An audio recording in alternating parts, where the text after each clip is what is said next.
the first time we came here. Oh, Paimon remembers! Nahita's consciousness had been trapped by the doctor, but we followed the clues she left behind to help her. So much time has already passed since then, and it seems Sumeru's changing for the better now that Nahita's in charge, right? Paimon just hopes this peace will last a long time, and then Nahita won't have any more new problems to deal with. Yeah, guess you're right. We somehow always find ourselves right in the thick of it.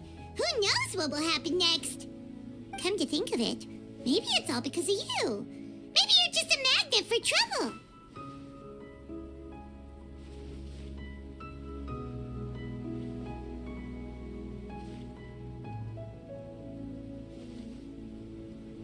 Huh? Me? Before Paimon ran into you, Paimon never ran into any trouble. At most, when she was super tired, Paimon got caught in some strange whirlpool and sucked out into sea. And even then, you fished Paimon out. Anyway, for Nahita's sake, maybe we should think about heading to our next destination for now. Ah, look who it is. Running into you in a place like this? I can see you two still love wandering around. Oh, it's Dia! Since when are we just wandering around? We're usually taking care of some serious business. Even though it may have nothing to do with our journey. But never mind that. What brings you here? I just finished a commission in the desert for a usual client of mine. Nothing too interesting. Just escorting a shipment of goods. I'm on my way to report back. That's when I saw you two all the way over there, chatting away. What were you two talking about anyway?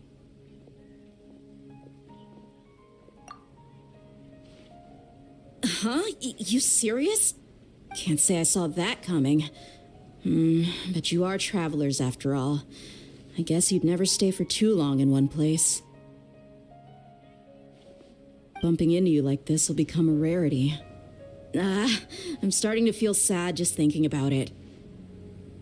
Hey, how about I gather a few mercs to escort you two? What do you say? Thanks, but no need. Oh, Paimon had no clue you'd miss us so much. But don't worry, we'll come back to see everyone when we get a chance. Sounds good. All you need to do to get to Fontaine is cross this stretch of desert and navigate some waterways. Knowing you two, I'm sure it won't be anything you can't handle. So, when are you leaving? Oh, wait a sec. Paimon just remembered there are still a few dishes in Sumeru that Paimon hasn't tried yet. Now, where's that list Paimon made?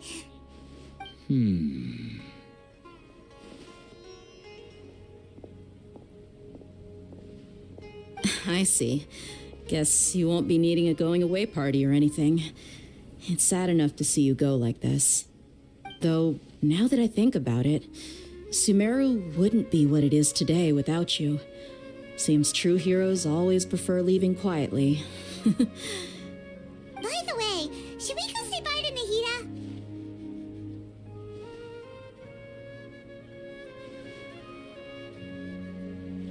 Oh, good point. Then there's no need to bother her in the real world. Then, I guess this is goodbye for now, Traveler in Paimon. Whether as a client or a friend, you're always welcome to come find me.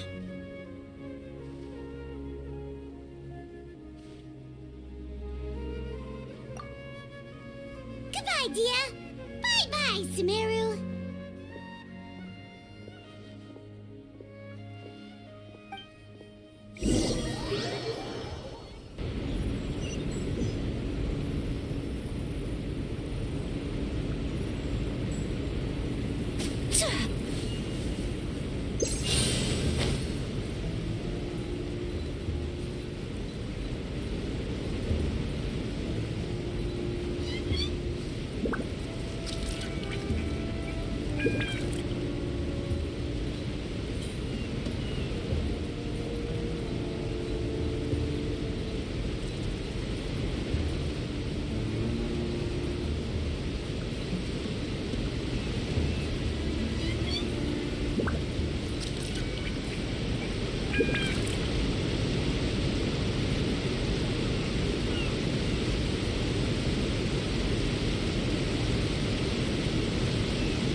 water, we finally made it!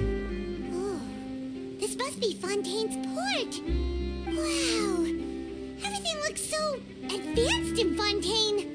Paimon's heard that the industry here is extremely developed, and there are all kinds of unusual machines. Just seeing the sights as a tourist is nice, but maybe it would be better if we found something to do.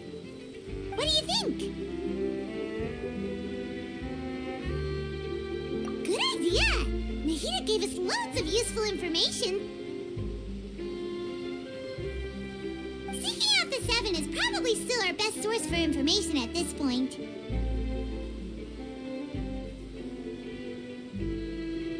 Yeah, the more we can learn, the better.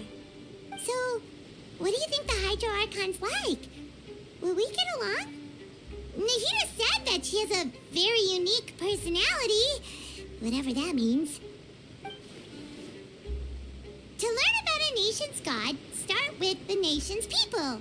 There seems to be some locals talking over there. Let's go see if we can join the party.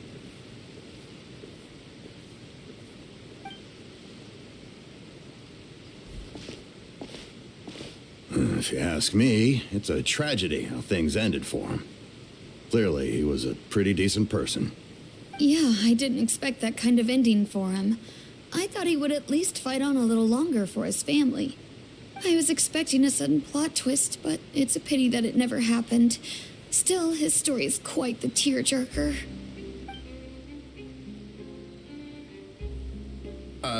Excuse me. Can I help you two? I couldn't help but notice you standing here listening. Hi. We're travelers new to Fontaine, and we had something we wanted to ask, but you seem to be really busy talking about some kind of play, so we didn't want to interrupt. Play? Oh, no. We're talking about something that really happened. In fact, it's a case that was just heard a few days ago. Really? Like a real trial? But the way you were talking about it and the words you used just now made it sound like some kind of story. Well, good tales are often based on true stories, aren't they? And what you see in reality may also be someone deliberately putting on an act while harboring ulterior motives. Whether something is true or not simply isn't that important. The main thing is whether the story being acted out on the stage is splendid enough. Oh, but it looks like you're not from around here. You probably don't know that the Fontaine Court of Justice is called the Opera Epiclese, or more commonly known as just the Opera House.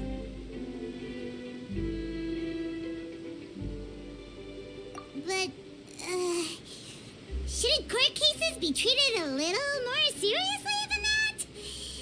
Not to question Fontaine's way of doing things. It's just that putting someone on trial is usually a very serious thing. No worries. Other visitors to Fontaine have wondered the same thing. You could say that we just don't want to waste the moving stories behind those cases. And as for your worries about whether the cases are treated with due reverence, we have the absolutely just and honorable Chief Justice Neuvillette, as well as the Oratrice Mécanique d'Analyse Cardinal, a machine created by the Archon. Between the machine and the Chief Justice, false charges and injustice are a thing of the past now. Oratrice? Is it some kind of machine, too? Oh, Paimon's curious. We should check it out if we get the chance. Wait, Paimon almost forgot to ask you our question. Do you know what we should do if we want to meet the Hydro Archon? Oh, that's easy. Just go to the Opera House. Lady Farina practically lives there. You could definitely say it's her biggest passion. I think what they mean is that they wish to speak with the Archon personally. In that case, I'm afraid it's going to be a tad more difficult. You'll have to make an appointment well in advance, and it'll depend on whether or not she has any time slots available. Huh. Is the Hydro Archon super busy taking care of official stuff? Wait, didn't you say that she's always at the Opera House? No. Lady Farina seldom takes an interest with the nation's affairs. The reason it's difficult to make an appointment is simply because she's incredibly popular. That's right. After all, she is the Archon. Though she may tend to get a little dramatic from time to time, people can't get enough of her. Huh. First time Paimon's ever heard of an Archon being described that way before. Wait! Paimon gets now! The Hydro Archon is kinda like a big celebrity here, right? Yeah, I suppose you could say that. Perhaps you could even say our mascot. Hang on. This is still Fontaine's Archon you're talking about.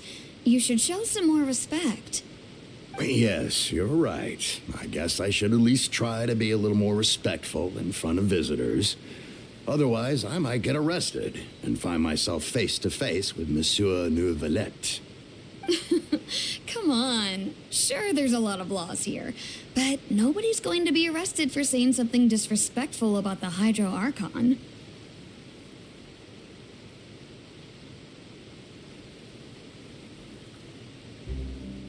Alright, I think we get it. Thank you! At least we now know that we can find the Hydro Archon at the Opera House. But who knows how long making an appointment will take? Guess we could have a look around the city in the meantime. Hey! What are you looking over there for?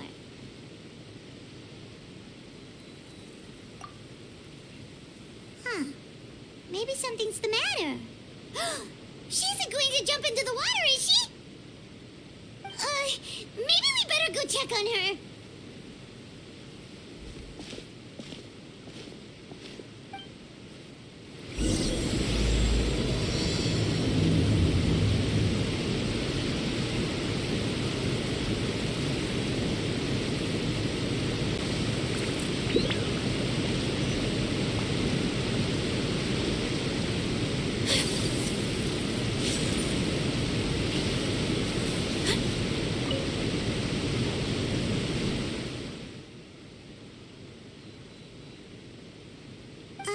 Hello there.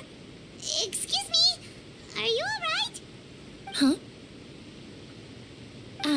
I'm fine. Thanks. Oh, okay then. We just noticed that you seem to be worried about something. About many things, actually. But there's nothing I can do but just keep my troubles to myself. I was just reminiscing about a place my brother and I would play when we were kids. It was just atop that hill over there. See? You're pointing at the sea. Wait, are you saying that you and your brother lived in the water? No, people call the waters around Fontaine a sea. It's actually just an inland lake that's filled with fresh water. And no, I can still see that hill clearly in my memories. Now, it's been completely submerged. He would skip and jump, tossing sand in the wind. The sun shone brightly, and the air was filled with the scent of the sea. But now, the water is gradually swallowing our memories. It won't be long before it swallows us. Sorry. Paimon doesn't really get what you mean. I don't believe we've had the pleasure of meeting. Are you Lynette's new friends? Oh, and you are? Thanks for looking after my sister. She often comes here to reminisce about our childhood, that's all. There's no need for any concern. Oh, allow me to introduce myself. I'm Linny, and this is my sister Lynette.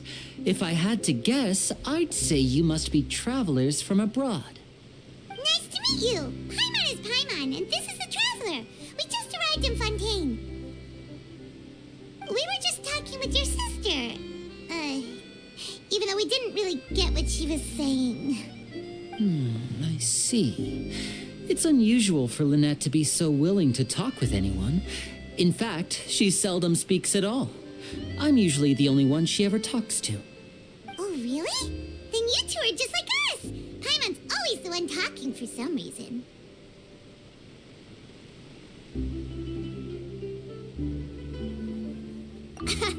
So that's how you think it is?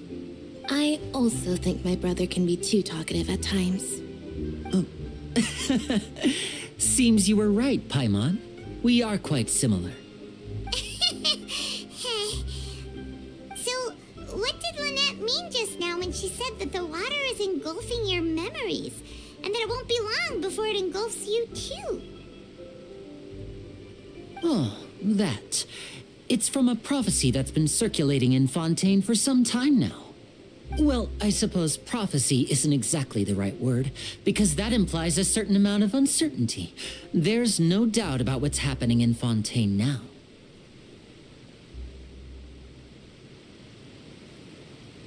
Where to begin?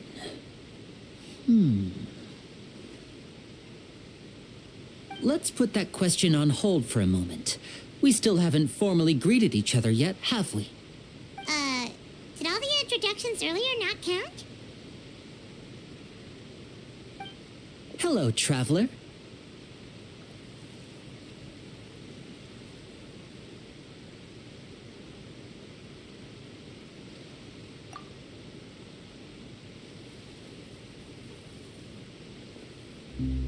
And hello, Paimon. Hey! Why didn't Paimon get a handshake? You're not poking fun at Paimon, are you? Please, don't take offense. Just consider it a sort of etiquette we have here in Fontaine when making new friends. You should remember it. It might prove useful. Oh, all right then. Well, Paimon's just happy to have a local friend now. By the way, we were just getting ready to go to the Opera House to meet the Hydro Archon. Would you be able to show us the way? So you're going to see Lady Farina? No problem at all. In fact, I was planning to go to the Opera House later myself. I'll gladly take you once I finish things here. Please follow me.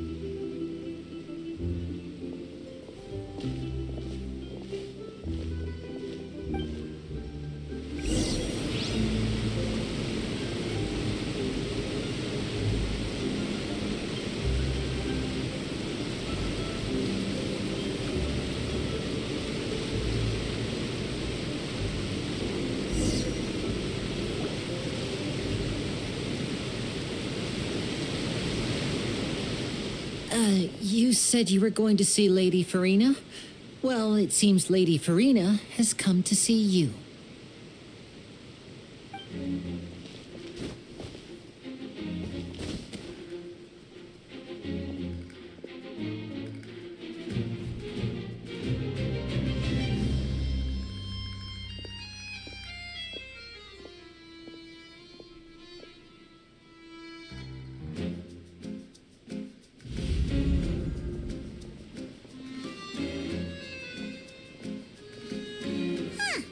So, she's the Hydro Archon?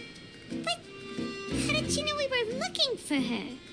My dear people, rich and poor, those with cup in hand and those with nothing at all, raise your glasses in celebration. If you don't have one, then just raise your hand in lieu.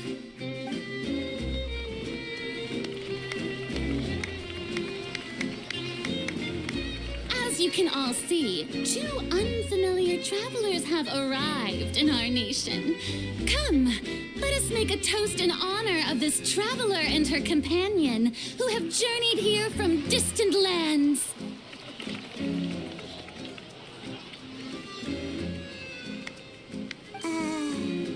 Is she talking about us?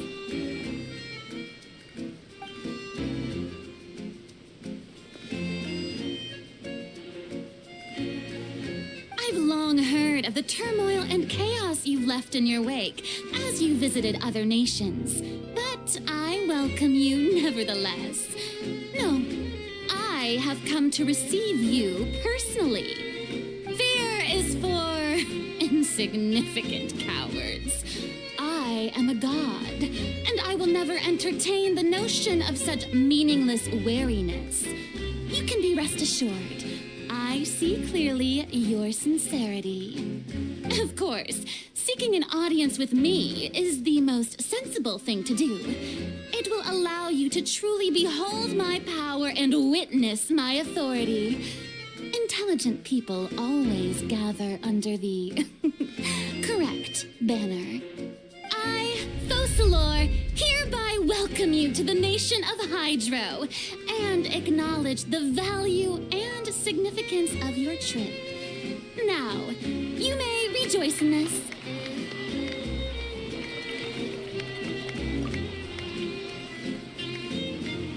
Yeah, Paimon still can't believe it.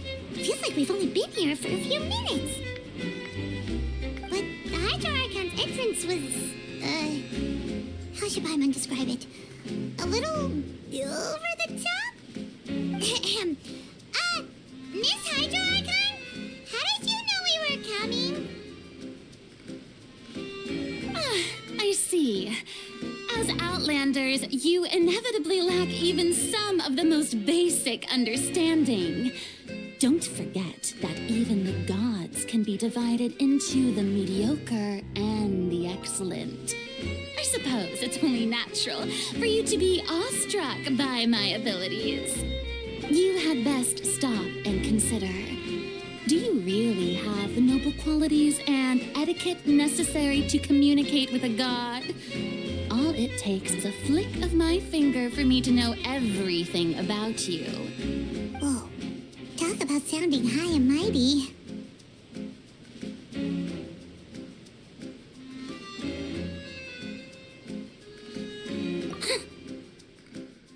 Oh? What's with these looks? Perhaps the welcoming ceremony still isn't enough? What else should I say then?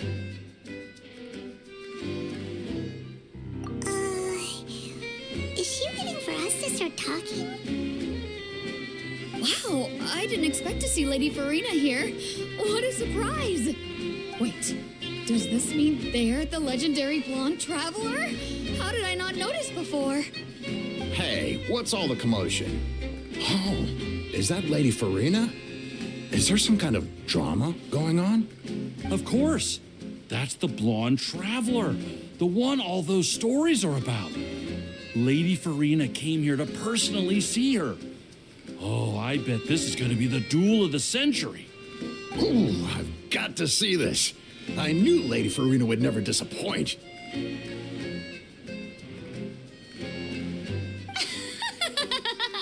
Yes, but don't get too excited now. My dear believers and spectators alike tend to get quite rowdy, and despite the noise, I've come to tolerate all their ruckus. You may consider this my reward to all of you. I have determined that there will be an epic duel between myself and this traveler from another land, just as you were hoping to see. Now she wants to fight? Aren't we getting a little ahead of ourselves?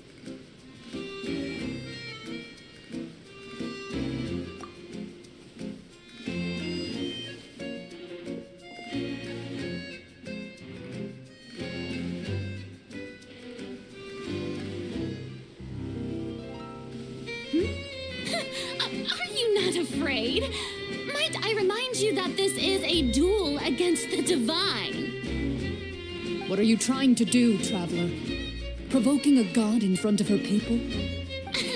Stand down, Clorend. I admire her bravery. Few have the courage to draw their sword against a god. She is obviously a true warrior.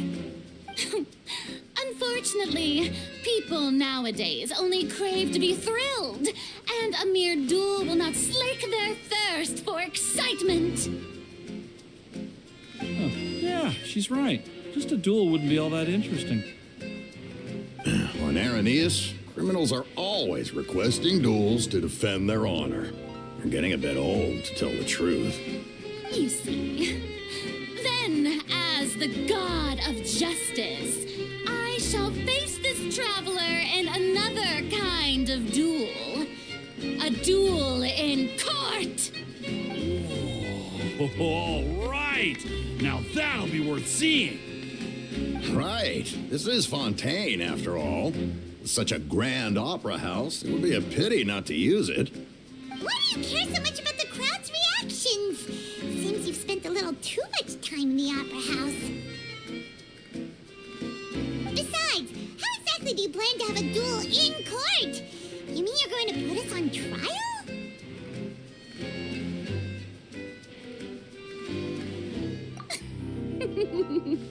Oh, we have reason to put you on trial. It's obvious, isn't it? According to Fontaine law, no one is permitted to release any flying objects within Fontaine city limits during the first 3 days of each month. You are clearly guilty of violating this law, no? Oh, so that's what they've done wrong. That's our Lady Farina. No one knows the laws of Fontaine like she does. You call that obvious? What kind of law is that? Wait, flying object? You mean Paimon? Precisely! Now, if you two have no objections, then in the name of the Hydro Archon, I order your arrest. My apologies, Lady Farina. I don't mean to spoil the fun, but if you would allow me to interject, I don't think that Paimon here meets the definition of a flying object. You tell her, Winnie! Finally someone who's not crazy. How could anyone call Paimon a flying object? Great magician Linny, my beloved citizen. I'll permit you to object, but how exactly do you plan to prove your claim? As a magician who just rained on your parade, I naturally should shoulder the responsibility of saving the show. So, with such an audience gathered here, allow me to perform a trick for everyone.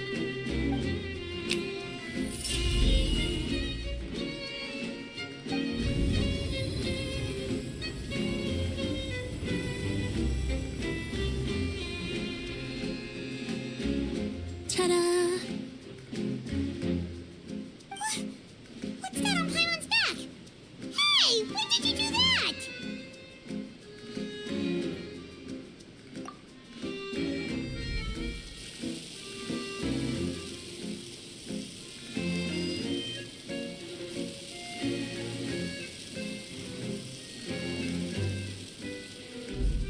There.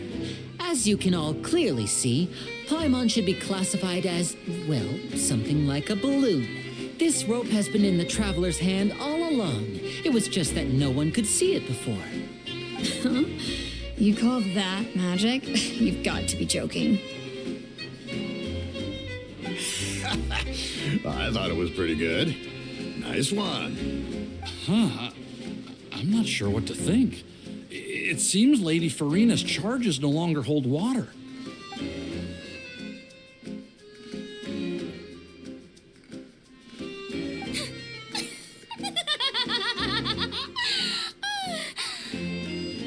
Amusing. Very amusing, Linny. Just the sort of unexpected twist that I enjoy. With you here, today's performance can finally be called complete.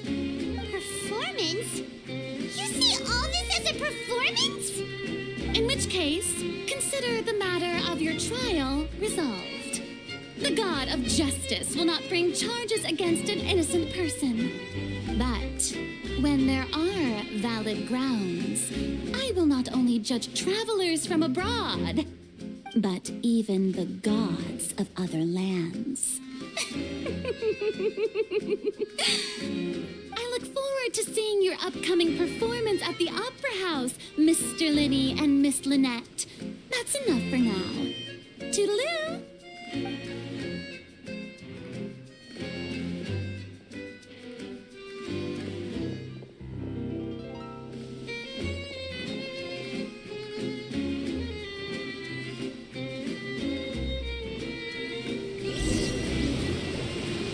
Just like that, she's gone. Well, that's the most unpredictable Archon Paimon's ever seen. He never even had a chance to ask her anything. But that's a problem for future Paimon. That whole scene just now was really... Don't mention it. I just happened to remember that there was such a law, so I did a little preparation, just in case. I didn't think it would actually come in handy. So, now do you see what kind of god Lady Farina is? She can be a bit confusing at times, but she is still amenable to reason.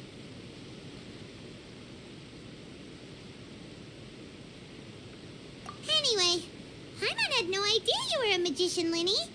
It sounded like you'll be performing at the Opera House, right? I just know a few simple tricks I use to make a living. Lynette is my assistant. It will actually be my first time performing on the most prestigious stage in Fontaine, the Opera House. But isn't the Opera House where criminal trials are held in Fontaine? When there are no public trials being held, the Opera House hosts a variety of other performances. To the people of Fontaine, the line between a trial and a performance can be a little blurred. And speaking of performances, I would be remiss to forego this opportunity gifted by fate. Might I invite the two of you to see my performance?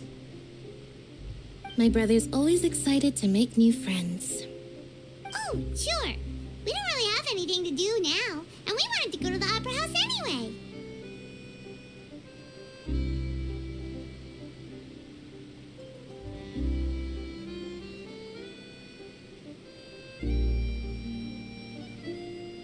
Splendid. In that case, why don't we go together? I'll show you the way.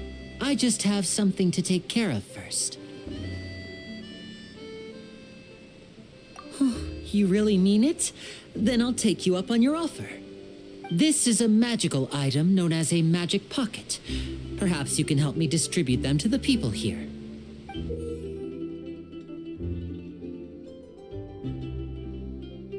Huh? What are they going to use it for? About that. You asked me before about the prophecy, right? Let me start by telling you a little more about what it entails. I'm not sure exactly when it began, but a prophecy has been circulating around Fontaine.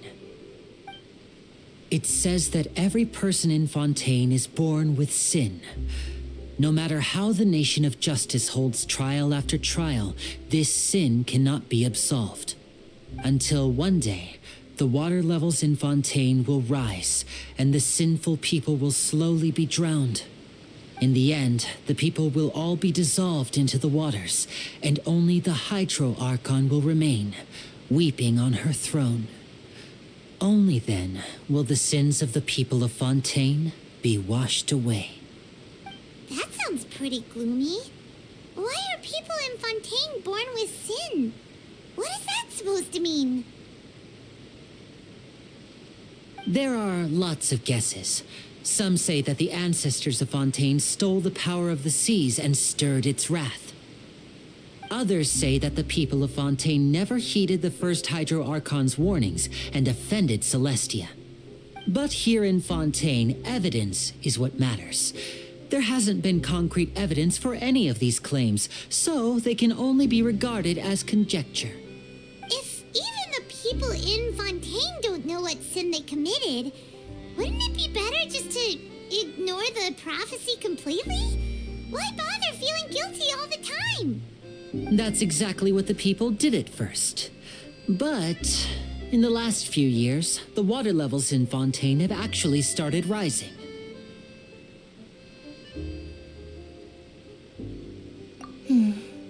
Many places have already been completely submerged, and now lie beneath the sea. Many people carry on with their lives as before and shrug it off as a natural phenomenon. But my family and I think that the people of Fontaine shouldn't ignore the possibility, which would end up sentencing them to death. We hope that at least the people who reside near the waterfront can move away before it's too late. So we've started distributing magic pockets to them. As a magical item, these magic pockets have astonishing capacity. I'm sure they will come in handy when people are moving their belongings. Oh, Paimon gets it! It's like preparing for a rainy day! But this is more than a bit of rain.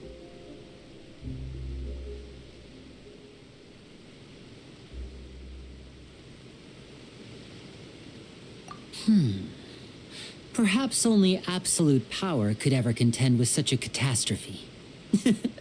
But who knows? We're just tiny specks in the grand scheme of things. Now, if you'd like to help, then please give these magic pockets to anyone nearby. Be sure to convince them to take it, regardless of what they say.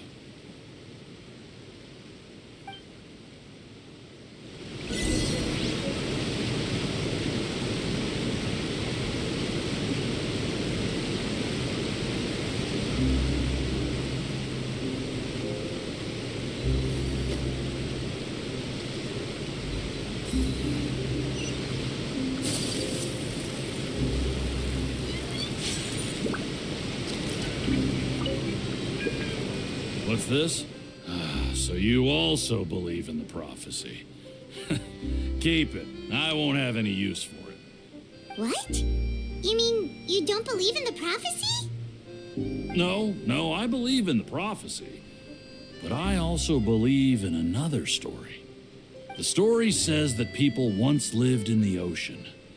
They were one with the ocean and couldn't live apart from it. But as time wore on, people desired to live on land and developed blood vessels, encapsulating the sea within their bodies.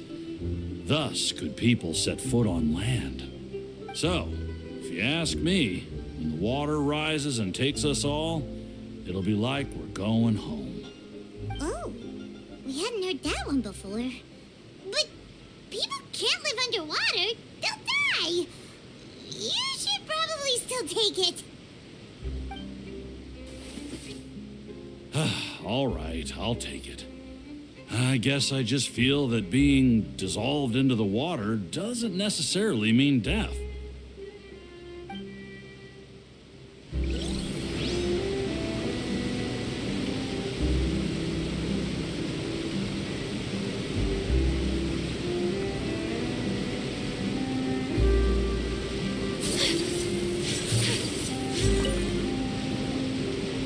So you're the blonde traveler that everyone's been talking about.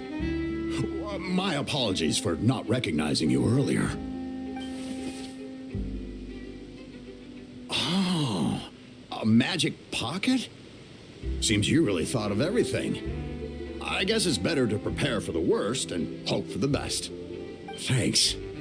Please, also thank the magician on my behalf when you get the chance.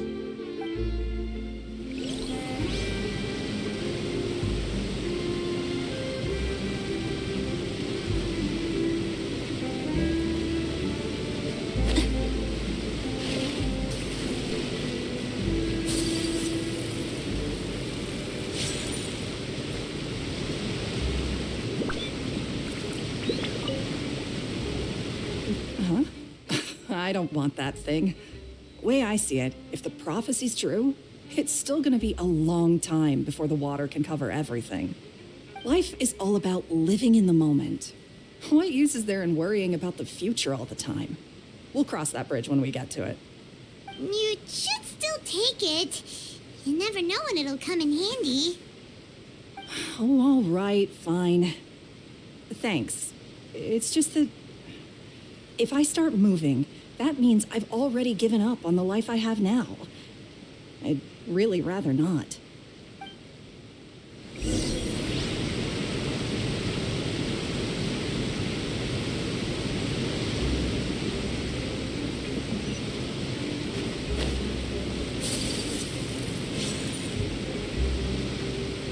Oh, you already handed out all of the magic pockets? That was fast. So, what did people have to say? I bet you heard some, interesting opinions.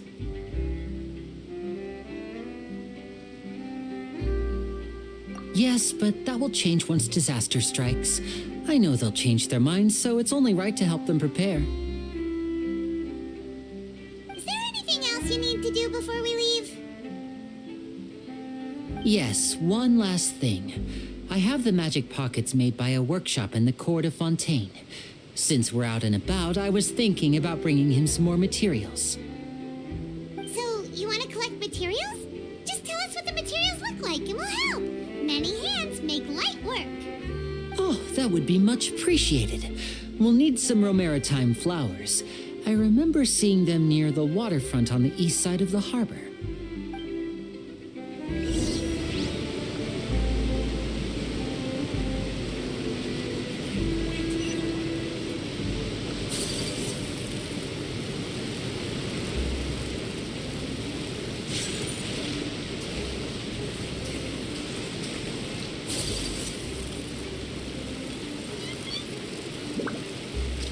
Seems we have to use hydro to collect romaritime flowers.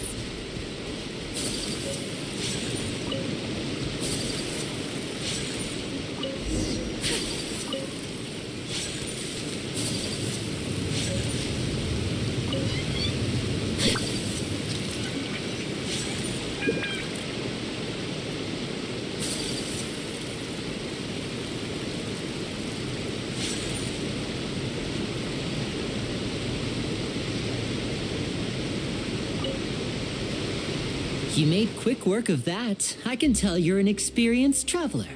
I've also finished collecting a few here. Maybe next time you'll feel like helping too, Lynette. No way. I'm in power-saving mode today.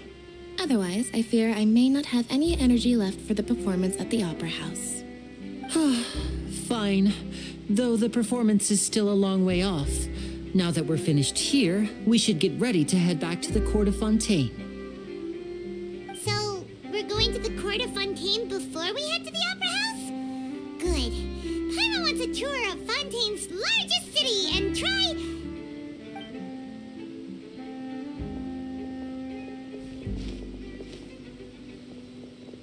Wait, shh. Have you noticed that person over there? The young girl. Huh? What's wrong with her? Paimon didn't notice anything. She's obviously a thief. Magicians and thieves practice similar methods. We divert attention, and a distracted audience is one that won't discover what you're really doing. Watch her movements carefully.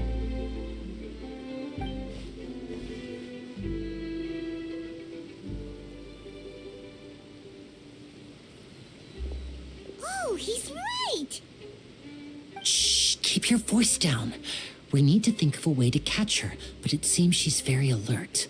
Perhaps we should split up. You two can ride the lift over there and wait up top. I bet that'll be her escape route if she tries to run.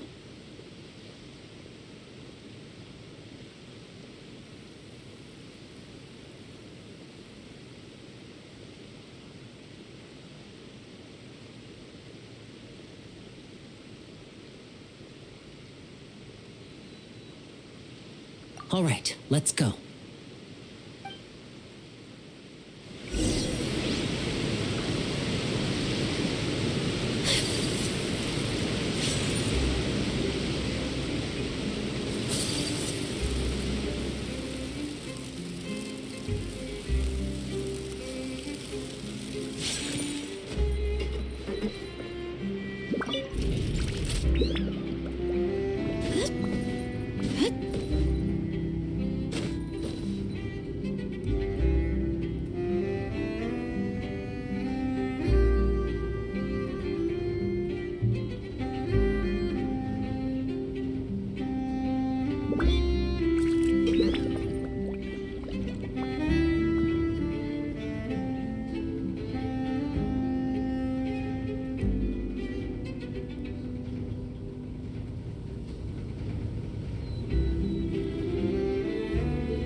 This is the spot where Linny wanted us to wait.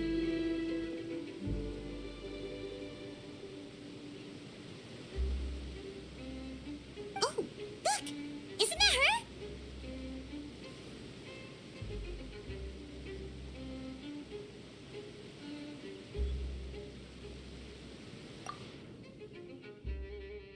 Oh no! Did she notice us? should we do? Should we chase her?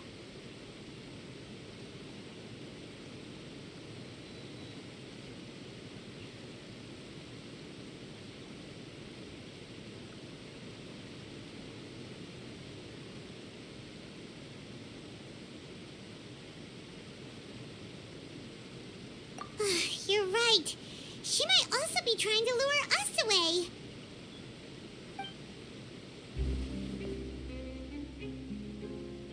Nothing's happened for a while now. Paimon wonders if Lenny caught the thief. Yeah, let's go.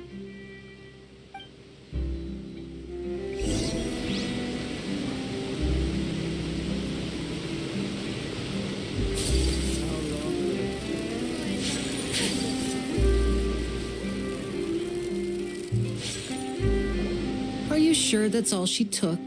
You should check to make sure you're not missing anything else. No, that was all. Oh, I can't thank you enough. I didn't notice a thing earlier. Anyway, I should be going now. Thanks again. Oh, were you returning what the thief had stolen? That's right. Pity I wasn't able to catch her. She distracted me by dropping the thing she stole on the ground. By the time I looked back, she was already gone. I saw the general direction she went, but Lenny twisted his ankle, and I needed to make sure he was okay. Oh, did you get hurt, Lenny? I'll be all right. It's just a twisted ankle, that's all. In fact, it's feeling better already. If you want to play at being a hero, at least try not to get hurt doing it. Imagine what would happen if you managed to derail our performance as a result. You're right. Sorry, Lynette. I have to admit that the thief was even more skilled than I had anticipated. But at least we were able to get the stolen items back, so it wasn't a complete failure. What a slippery little thief. Guess things turned out all right in the end, though. Lenny's initiative paid off. All right, let's put this little detour behind us. We should go to the Court of Fontaine now.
This thing to go into the city? What an ingenious way to get around. People in Fontaine really know how to use water. This is an aqua bus. It allows people to travel between several key locations around Fontaine. It's pretty convenient, but the ride can become a little dull after a while. The scenery is always the same. That's why it's better to travel with friends. So you mean it's still boring even when I'm writing with you? No, that's not what I meant. It's just that, well, you don't really talk that much. Besides, it doesn't really feel like a real trip when it's just the two of us. It's the same as being at home. Whatever.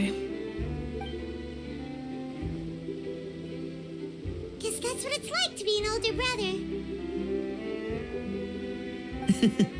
It's about time for us to leave. Let's get on board.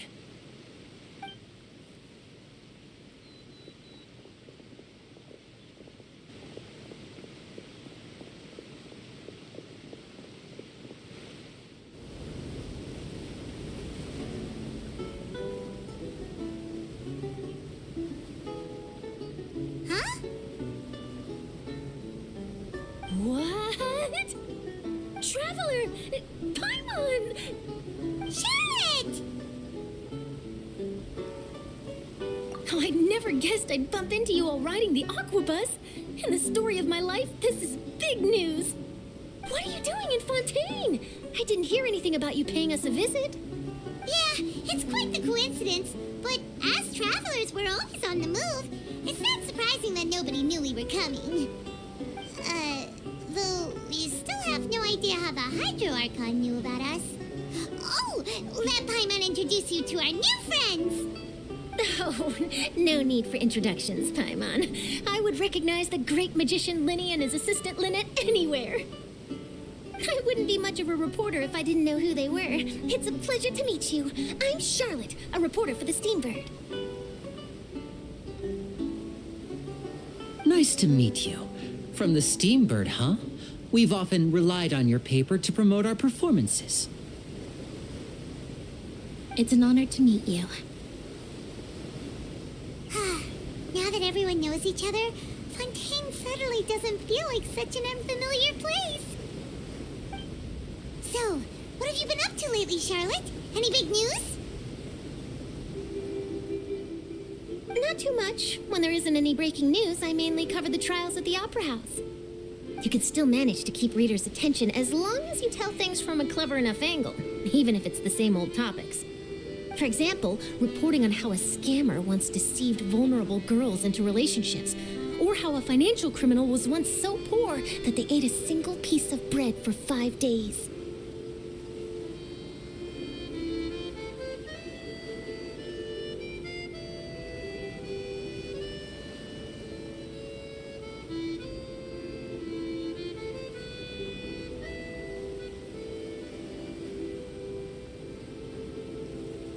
You're right. Seems you know me pretty well. What I'm really after is exclusive, sensational news pieces that could shake the country. These smaller stories are a waste of my talents.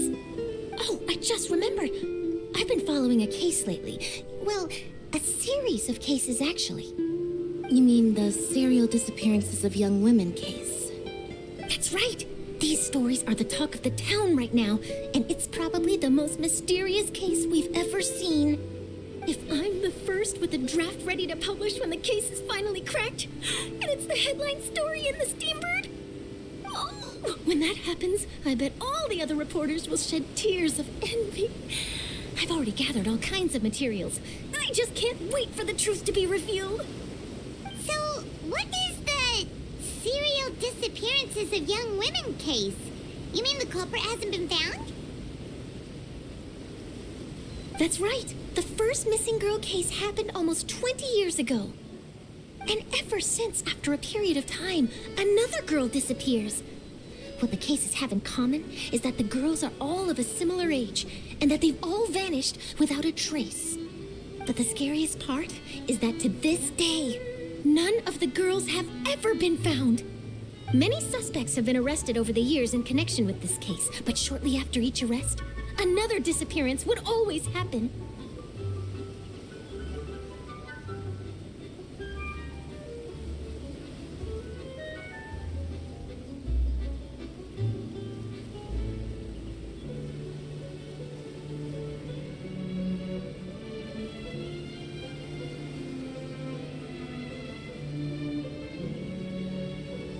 Yes, it's possible.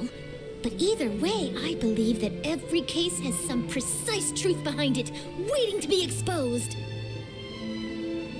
Yes, I agree. And at the very least, the family of those missing girls deserves some sort of explanation. I just imagined for a second what I would do if Lynette were to suddenly disappear. I'd pay any price to get her back, and then find a way to track down the culprit. Please don't imagine that, Lenny.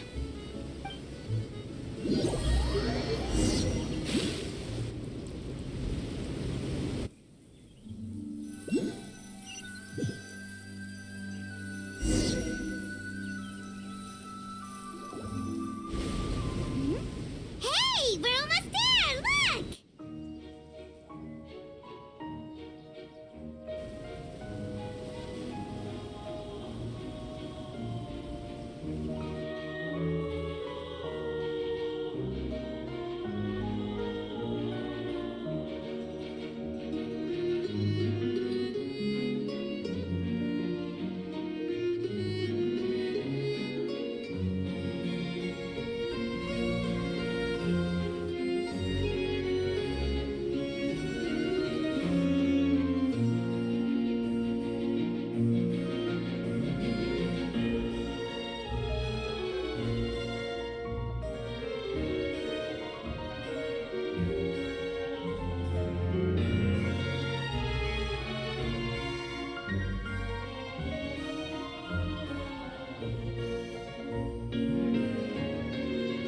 Well, I really enjoyed chatting with you.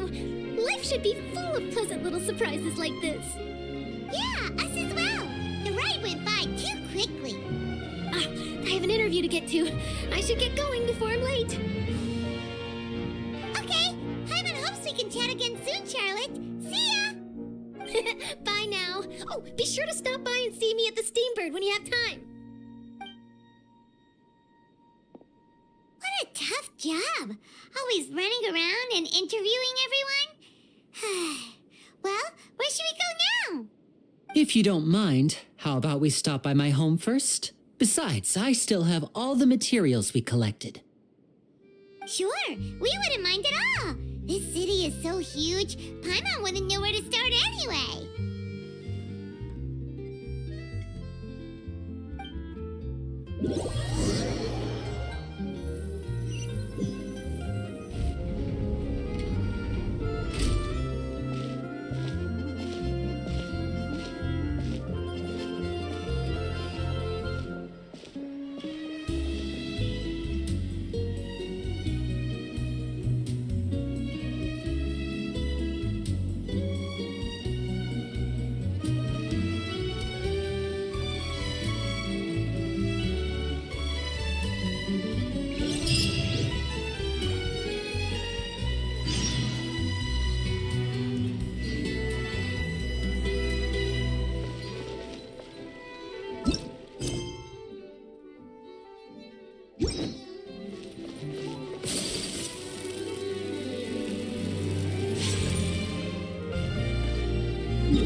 This is our current abode.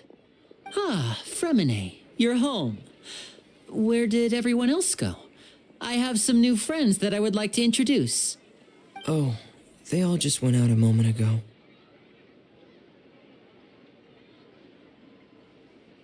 I see. Everyone is getting busier now that Father will be returning soon. I suppose that can't be helped. Allow me to introduce you to my little brother, Fremine. He is a phenomenal diver. Hello. Nice to meet you. Paimon is Paimon, and this is the Traveler. Oh, you sound very proud to have a diver as a brother, Linny.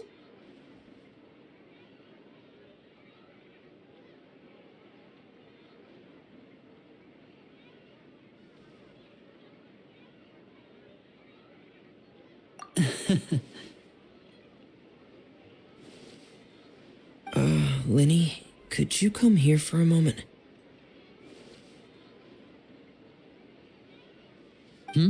What is it, Fremine? Do you have something to tell me?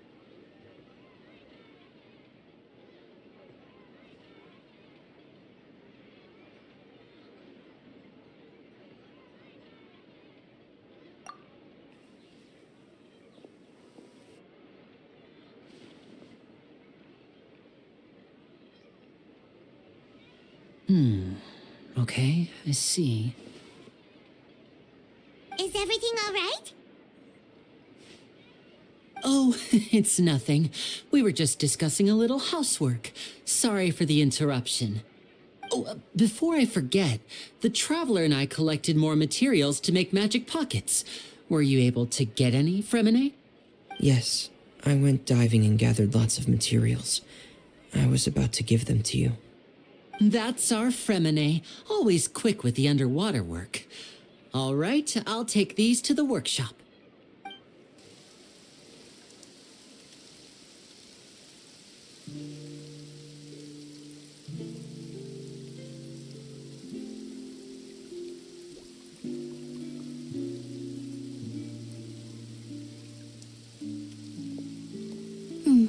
Looks like rain.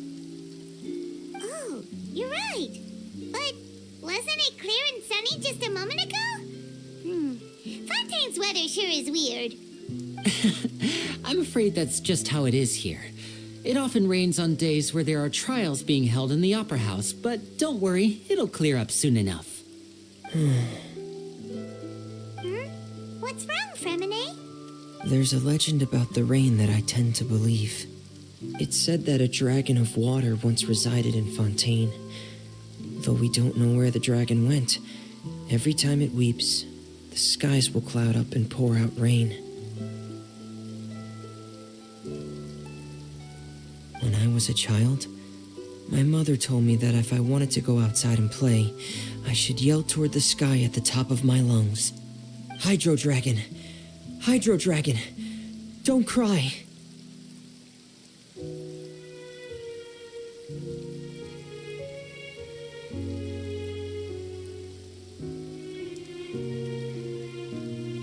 If it's an elemental dragon, then having the power to make it rain wouldn't be very unusual. Let Paimon try something. Hydro Dragon, don't cry!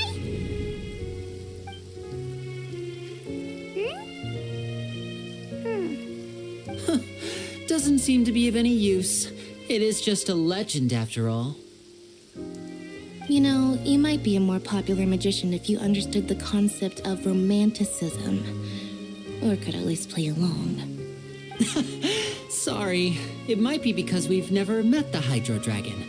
Perhaps it can't be comforted by the words of strangers.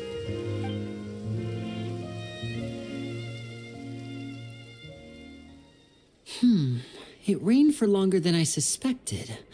Oh, it's already getting late. Was there something you needed to do, Linny?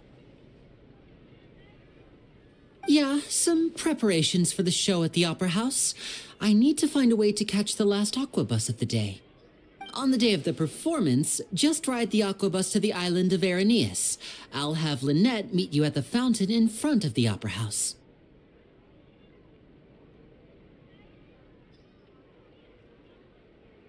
Oh, are you leaving now? What is it, Fremine? I'm in a hurry. Oh, I get it. You feel nervous delivering the materials for the magic pockets, is that it? Perhaps we could trouble the Traveler to help us take these materials to the Beaumont workshop and deliver them to the owner there? I'm afraid that Fremine can be quite introverted, and the boss there tends to be pretty talkative. Fremine has always been a little afraid of her. No trouble at all. Don't worry, we're on the case. Sorry for the inconvenience. I'm quite useless when it comes to such tasks. I'll think of a way to make it up to you. Oh, no need. This will be a walk in the park for us.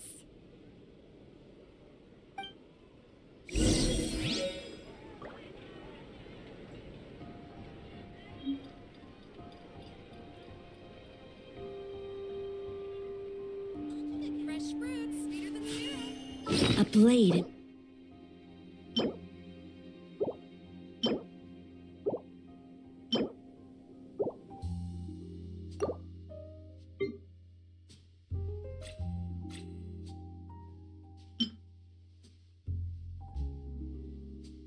Braces its... It just keeps getting...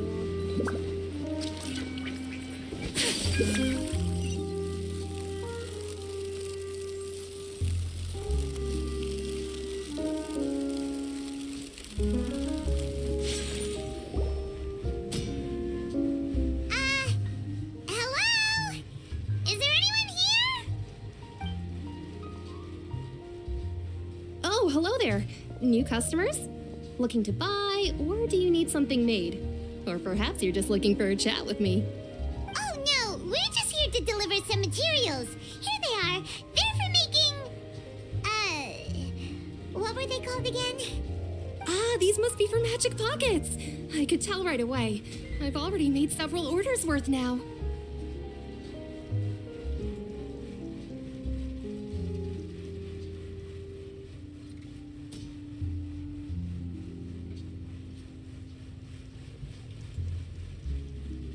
No need. They've already prepaid several batches worth. When they told me what they'd be using them for, I even offered them a discount. But they insisted on paying the full amount, saying that I had a business to run. It seems both their hearts and their pockets are made of gold. Whoa. So, is Linny actually loaded? I can't say for sure, but who knows? Maybe there's good money to be made being a magician in Fontaine. Hey! Is this machine what you use to make stuff here? It looks really advanced. Why use your hands when a machine can do the work? It would be a waste not to use the latest technology, and wasting is a kind of crime.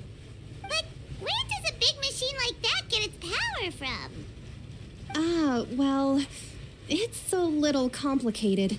I'm not sure I can put it in layman's terms for you.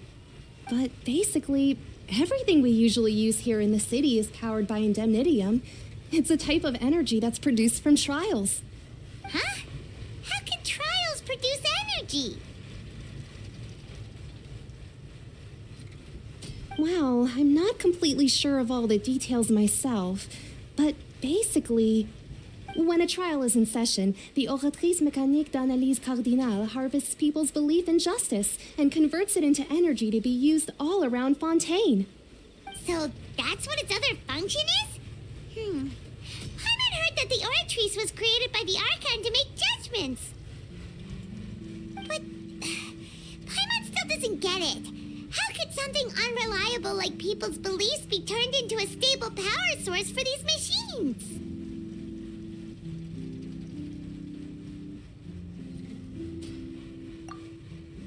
Oh, yeah! So that means the Hydro Archon relies on the machine to take the energy created by belief and turn it into power for all of Fontaine, right? Even though I've never heard anyone really put it that way before, it sounds like it makes sense. Besides indemnitium, we have another type of energy called pneumosia. It isn't produced by the power of the Archon, but it is unstable by nature. Even now, it still cannot be widely used by civilians. I thought I'd find you hard at work, but here you are chatting the day away. Since you're already talking, I'm sure you wouldn't mind a few words with me. You again? Didn't I already promise you that I'd have the more I owe to Confrérie of Cabriere by next month? Why are you hounding me now? Yeah, but how do we know that you won't go running off by the end of this month? I want 50% today. Wait, no, 70%. Huh? You... Seems business isn't so great for the workshop. We've already finished our job and delivered the materials. Maybe now's a good time to leave? Hey, hold on. Before you go around trying to collect payments, why don't you settle your own debts first? If Confrérie of Cabriere wants to poach clients from Northland Bank, that's fine. But I'm afraid you still owe the bank a hefty sum of mora. So why don't we work things out between us first, before you get back to your little conversation here? You're from Northland Bank. But we said we'll pay everything we owe next month. Why are you hounding me now? Traveler, Paimon! I didn't think I'd run into you here in Fontaine. What are the chances? We're surprised to see you too. What are you doing here in Fontaine? You didn't want to stay in Snezhnaya? Long story short, I've already been in Fontaine for some time now, and honestly, things have been pretty boring. But it seems that fate brought our paths together today. Not only will I have some good friends here now, but ones who always seem to find trouble. Either way you look at it, it seems things are going to get a lot more interesting now. Pretty sure we'd want to avoid anything that you'd find interesting. Besides, our trip here has gone pretty well so far. Right, Traveler?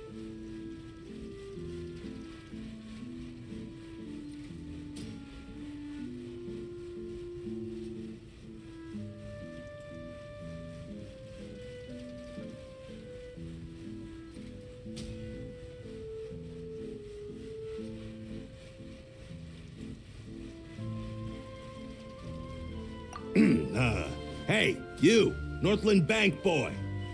Aren't you forgetting something? Don't interrupt. It's not often I run into the Traveler like this. Why don't you wait for me over there for a while? You kidding? Aren't you the one looking for us? You really expect us to sit and twiddle our thumbs while you catch up with your friends? Listen to me, boy. If you want Chamora, fine. Why don't you come and take it? Hey, I just said not to interrupt. Oh, by the way, Traveler, the last time I took Tonya and Tusser ice fishing, Tusser said, "Hey, that's way over the line! All right, boys, let's see who has to pay up now!" Can you at least let me finish one sentence? Fine, though the bank told me not to get rough with our clients. You're the ones who started it. This is an act of self-defense. You two will have to be my witnesses, okay?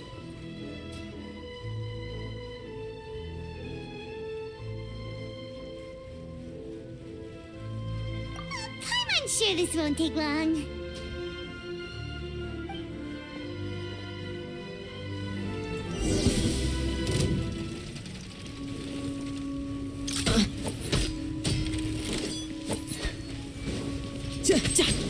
You're mine. Yeah. Yeah. Yeah.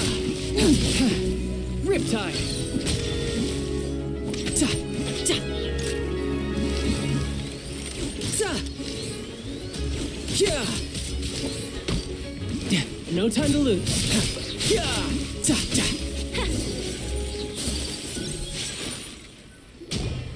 Oh, what's your deal, Brad? How are you so strong if you're just a staffer from Snezhnaya's Northland Bank? Wait, don't tell me you're... Oh, now you notice. It's a little late, don't you think? Just make sure you understand that you don't mess with Northland Bank. Got it?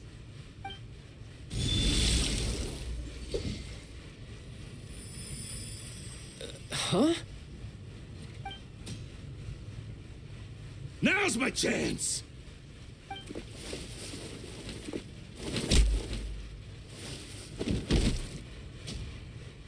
Huh. That was weird.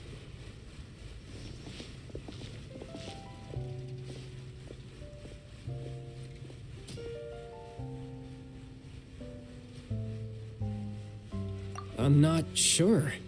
It's as if I suddenly lost control of my hydro powers when I needed them. Maybe there's something wrong with my vision? Strange. How could that happen? First time Paimon's ever heard of someone losing control of their vision. Never mind. It doesn't matter. If I want to stay sharp, I shouldn't be relying too much on my vision anyway. Besides, I always have my delusion in case I need it.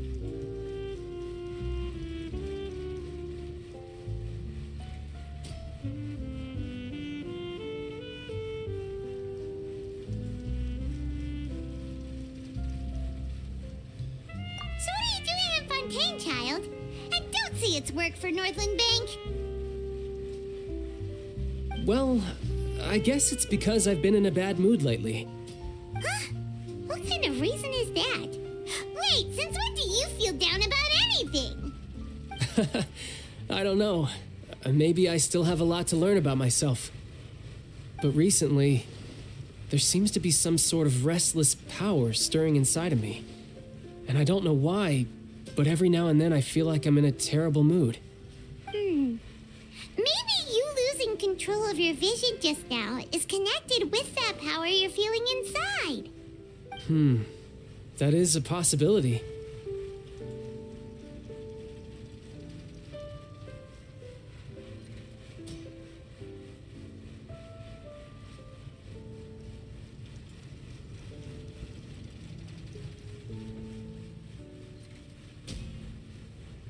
I can't remember if I ever mentioned it before, but when I was 14, I fell into some unknown abyss. It was during that time I learned nearly all of my abilities. The one who took me under her wing and taught me was named Skirk. She was always quiet and very mysterious. Nobody knew where she came from or what she had been through, and she was always very strict when teaching me combat techniques. One time, I asked her why she was willing to take me on as an apprentice. From what I could make of her answer, it was because I had awakened it, and traces of it remained on me. She said that all my combat training would be useful in the future. But what is it? What did you awaken? She never explained that, but my guess is that it's related to a dream I saw when I had just fallen into that abyss. In my dream, I was in the deepest depths of the sea, and the boundless seabed was all around me. But in front of me appeared a whale that was so massive, I felt like I couldn't breathe. A whale? Oh, that sounds familiar! When we fought against you before, you summoned a huge whale that seemed to leap at us. Is that the one? That's just an abstract form of a whale that I create using my elemental powers. It takes that shape because the scene I dreamt of the whale has always been stuck in my mind. I'll never forget it. So you used the whale as inspiration for one of your moves? Huh. Seems a little twisted to Paimon.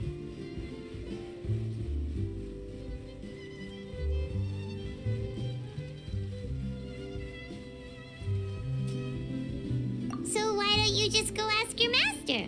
Maybe she knows the answer. You make it sound so easy. Ever since the incident I experienced there, I've never stopped searching for Master Skirk and that unknown abyss. But it's been years now, and I've still found nothing. There isn't even a trace of the place where I remember falling into the abyss. Oh, it sounds like some kind of ghost story. Yeah, I'm out of leads at this point, but there's nothing more I can do. It seems that strange encounters in this world tend to be elusive like that. Oh, seems the time really flies when I'm talking with you. I just remembered I have somewhere else I need to be, so I should get going. What? More work for the Northland Bank? No, it's more of a personal appointment. Lately, I've been sparring with some of Fontaine's official champion duelists whenever I'm feeling bored. Official champion duelists?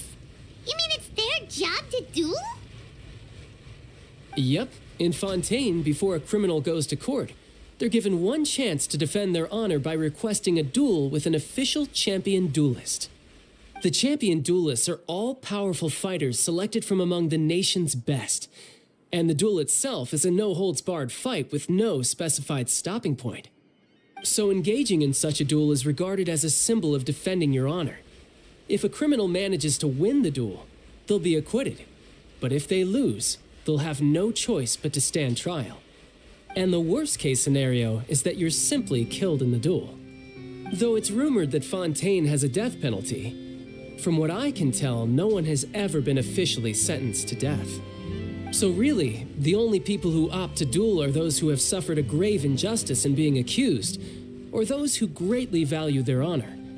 Otherwise, why gamble with your life?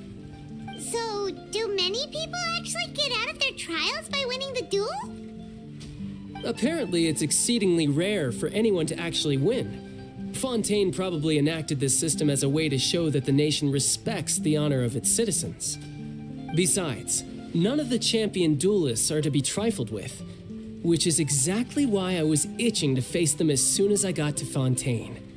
Apparently, the one I'm meeting today, Clorinde, is the strongest of the champion duelists. I had been asking her for some time before she finally agreed to face me today. Well, that's child for ya. Paimon feels like we heard that name somewhere before. Clorinde. Huh.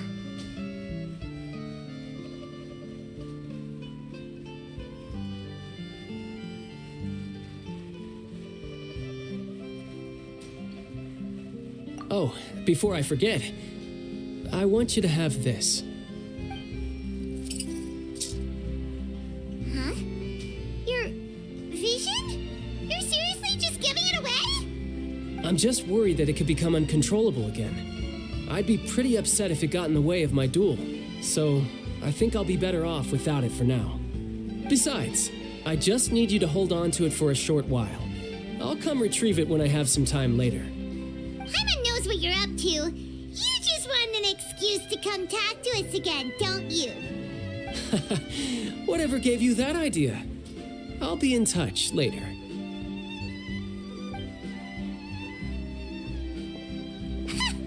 That sneaky guy. He said he's been feeling down lately, but he seemed the same as ever to Paimon. Well, since we don't have much to do for now, we might as well walk around and see the city before Lenny's performance.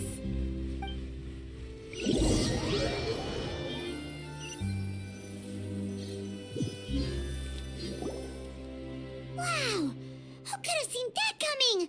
The reporter who was barely around for most of the story was the murderer all along!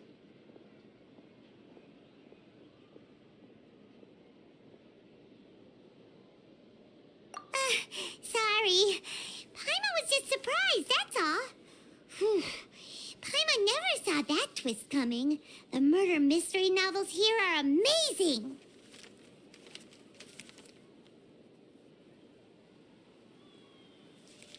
The whodunits here in Fontaine are a lot different than the light novels you see from Yai Publishing House. Both have their merits, but Paimon thinks this style of novels are more, well, novel. It's so exciting to reach the moment when the mystery is uncovered, especially in the one Paimon was just reading. You should buy a copy and read it too. Oh, sorry about that. Paimon will be more careful next time. Hey, shouldn't we be heading to the Opera House to see Linny's performance soon? It's almost time for the show to start, so we should get going. Lenny said that the Opera House is on Aranias, so let's go ride the Aquabus.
Welcome to the Navia line.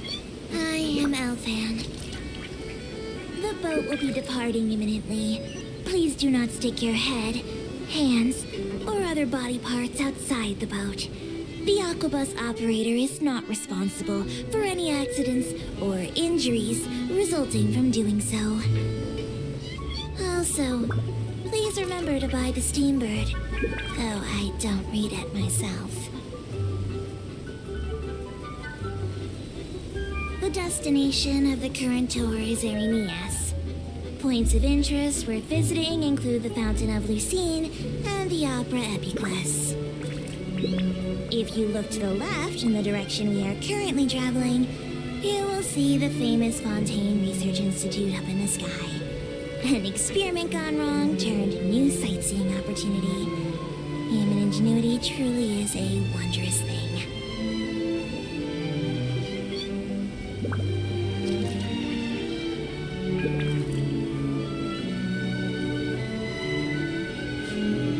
A blade embraces its duty, as a jeweler cherishes their gems.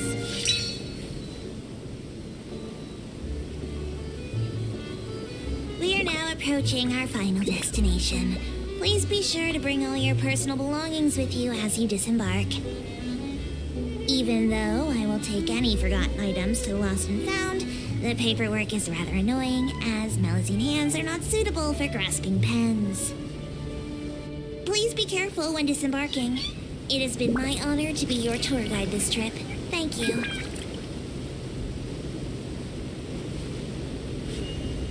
A blade embraces its duty, as a jeweler cherishes their gems.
Whoa! Now this is fancy! The Opera Epiclese. What a place to hold a performance! No wonder Linny and Lynette were looking forward to it. Huh. Looks like there's a lot of people standing around the fountain up ahead. O Archon, please bless us with a bright and healthy child. We pray. I don't know why you always feel the need to ask so much. I'll be happy as long as our child is healthy and lives a peaceful life. I guess if they're our kid, then there's no doubt they'll turn out smart. Maybe this is one of the customs in Fontaine. There sure are a lot of couples here. Vache.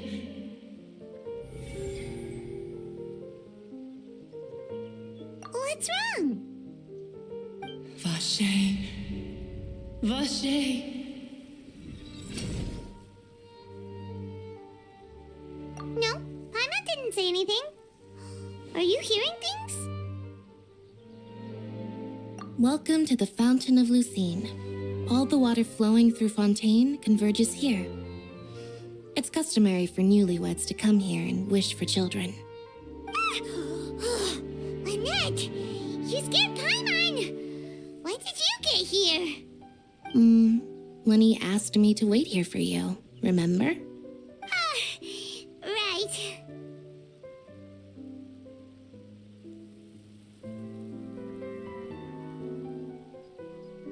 What do you mean? There are a lot of people here right now.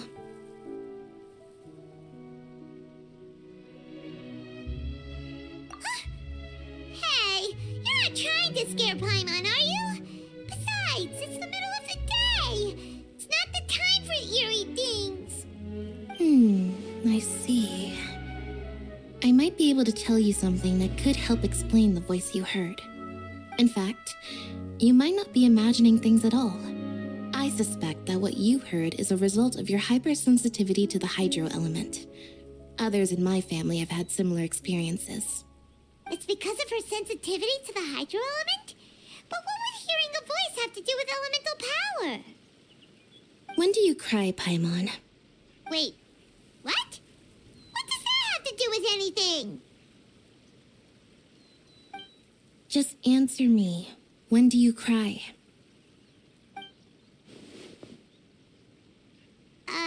When Paimon's really sad?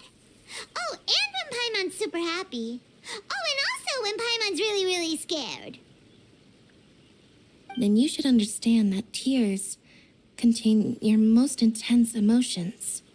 Like I just mentioned, the Fountain of Lucine is where all the flowing water in Fontaine converges. Even the tears that fall to the ground will eventually gather here. So maybe what you heard was the intense emotion coming from someone's tears. So, what did the voice say? If you were hearing their emotions, then Paimon wonders what happened to them. Rather than worrying about them, we should worry about my brother first. Don't let that calm look of his fool you. He tends to get pretty nervous just before a performance. So chatting with Linny might help him relax a little before he goes on stage. Oh, right. That makes sense. Let's go in and see Linny.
Traveler and Paimon. Good to see you.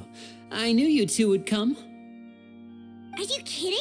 We wouldn't miss it for the world. We've been looking forward to it. I can tell, judging by how early you've arrived. But you're actually right on time. The audience still hasn't started entering the venue yet, which means now is the perfect chance for us to take you to the best seats in the house. Wait just a moment. I'll fetch the tickets.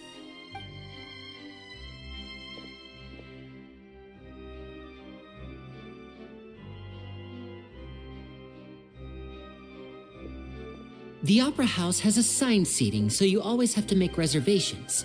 I've already reserved your seats, and here are your tickets. Ooh, front row seats. Thanks, Lenny. Don't mention it. There's no need to keep thanking me. Hey, Lenny, could you come over here and take a look at this? Oh, I'll be right there. Seems there's an issue with the stage props over there. That's Cal, my assistant, calling me. I'll go lend him a hand.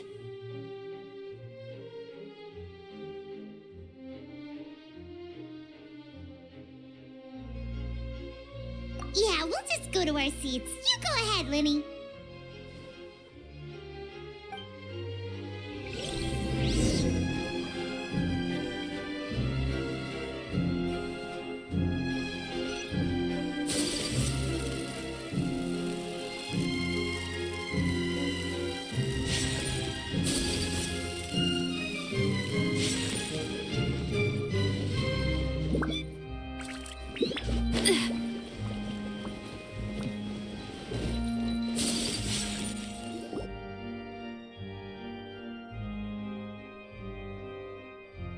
Oh, these should be our seats. Come on, let's sit down.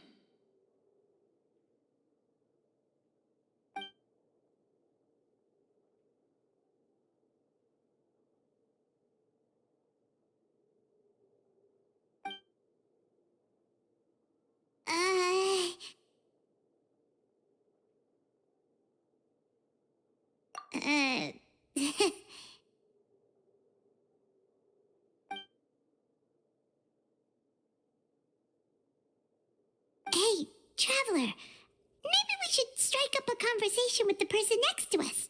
Since we're sitting together and the rest of the place is practically empty still, it's kinda awkward if we don't say anything.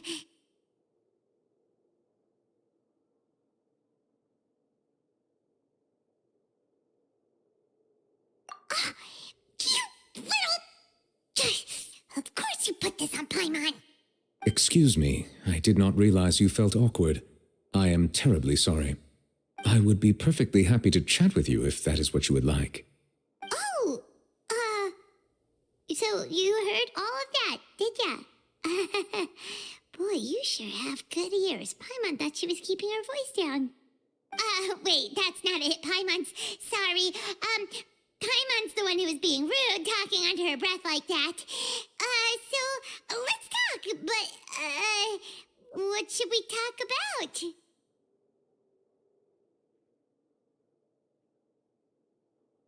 Oh, Paimon's got it. You're also here early and sitting in the front. Are you a friend of Linny's too? A friend, you say? Well, if Mr. Linney would like to be my friend, I would be more than happy to reciprocate. Oh, so you're not friends with Linny then? Oh, this is getting more awkward by the second. Paimon nearly forgot to make her introduction. Nice to meet you. Paimon is Paimon, and this is the Traveler. We just arrived in Vaudain. It is an honor to meet you two. I have heard of your deeds across Tevat. And as required by proper etiquette, I will also introduce myself. I am... Oh, Monsieur Nervillet. What an honor it is to have you here to see my show. Ah, Mr. Linney. I should say it is in fact an honor for me to see your performance in person. Wait, Nervillet? Could he be... I saw you all chatting just now, but it seems you still don't know who Monsieur Neuvillette is.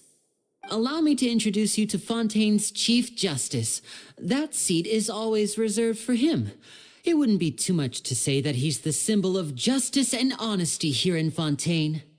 Ooh, sorry for being so rude just now. Paimon had no idea you were such an important person. No offense taken. Being Chief Justice is merely what I do for work. Nearly every person has their usual reserved seat, so I'm not so special, really. And by the way, I should probably let you know, even though I would prefer not to. There's someone sitting up there in the VIP seats that has been striking a pose for quite a while now. I believe she is trying to give you a most elegant and impressive first impression. So I think you should take notice of her sooner rather than later, otherwise she may become flustered.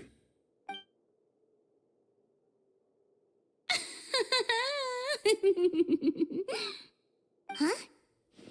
Oh, it's Farina, the Hydro Archon. Huh. She sure has a smug and satisfied look on her face. Guess she has no idea that you saw right through her act. Very good. That is for the best. No need to pay her any more attention. We may now enjoy the show. Huh? So is this what things are like between the Chief Justice and the Hydro Archon? All right, please wait just a moment longer.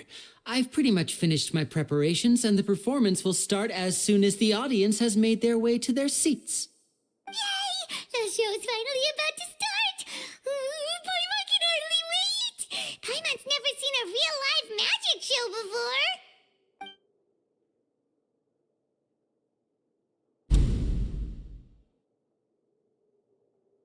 Ooh! They're dimming the lights! The show must be starting!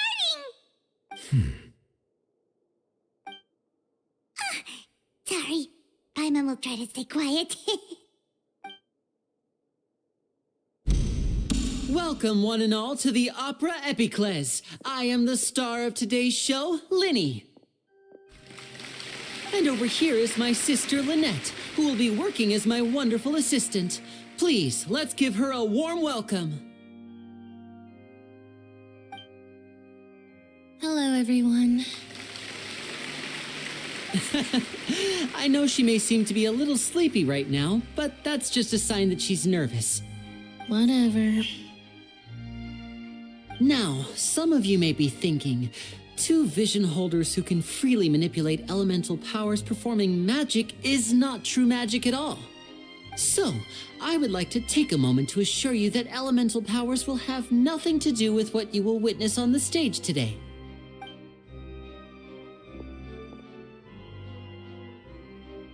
Both Lynette and myself have removed our visions for the show. That way, even the gods won't be able to help us. Oh, good point. That's what makes the show real magic. Now, without further ado, let the show begin. Lynette will now exit the stage to make some preparations. I know you might miss her, but don't worry. She'll be coming right back on stage momentarily. Perhaps in an unexpected way. I'm sure she'll be stealing the spotlight soon enough. Oh, and before I forget, there's one more thing I should say. You never know what can happen in the blink of an eye. A magician's greatest skill is making things disappear or appear. The possibilities are endless.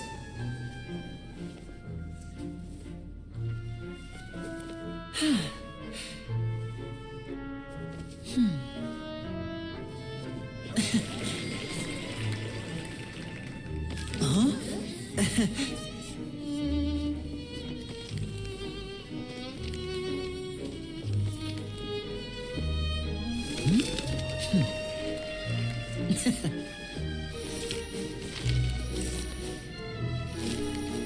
But this isn't what you came for. These little tricks, you've seen them all before. So it's time for something truly extraordinary, don't you think? This one's a little tricky.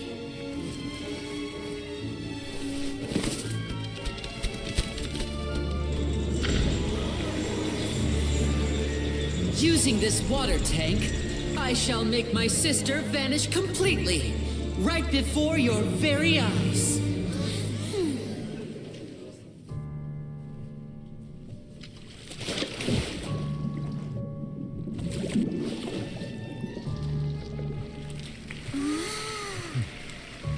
It's actually quite simple. She'll just turn into air bubbles and float right out of the top.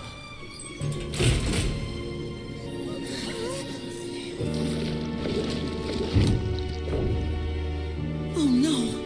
I told them to check all the props carefully. With the lid on, even air can't escape. An amateur magician would be getting very nervous right around now. Luckily, it's me on stage, so let me show you what a true virtuoso can do.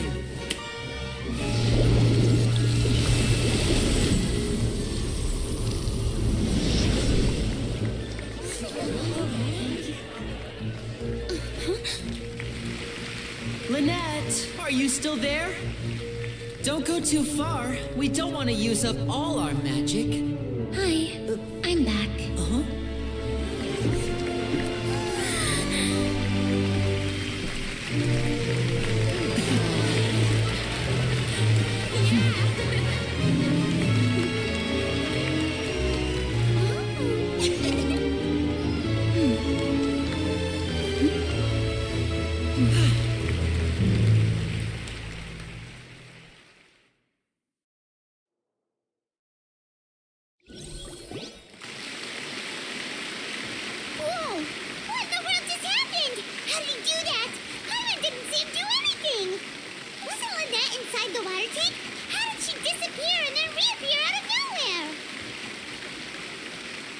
If we could see easily through his tricks, then that would mean that his skills are still lacking.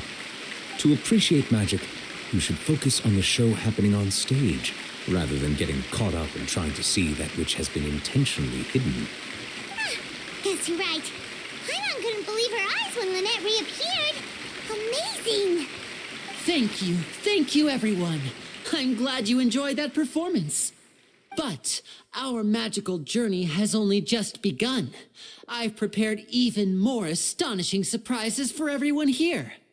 The magic of transformation and disappearance can go far beyond what you've just seen. I'm sure many of you are thinking that escaping the water tank was impressive enough, but Lynette is still my assistant after all. In which case, I have ample time to make all necessary preparations. So, for my next trick, I will require the participation of one lucky audience member. Please, if my assistants could bring out the magical boxes now. There are 2 boxes and only 2 boxes. One is here and one is there in the aisle among the audience. I'm sure many of our clever audience members have already guessed our next magic trick. A swap! Our lucky audience member and I will each enter a magic box. After 1 minute, we will each emerge from the opposite box. Now please, everyone pay very close attention to the box you see here. Don't give me any chance to make a move. Wow! How's he gonna do this? Hey, do you think this is all magic tricks, or does Lenny have actual superpowers?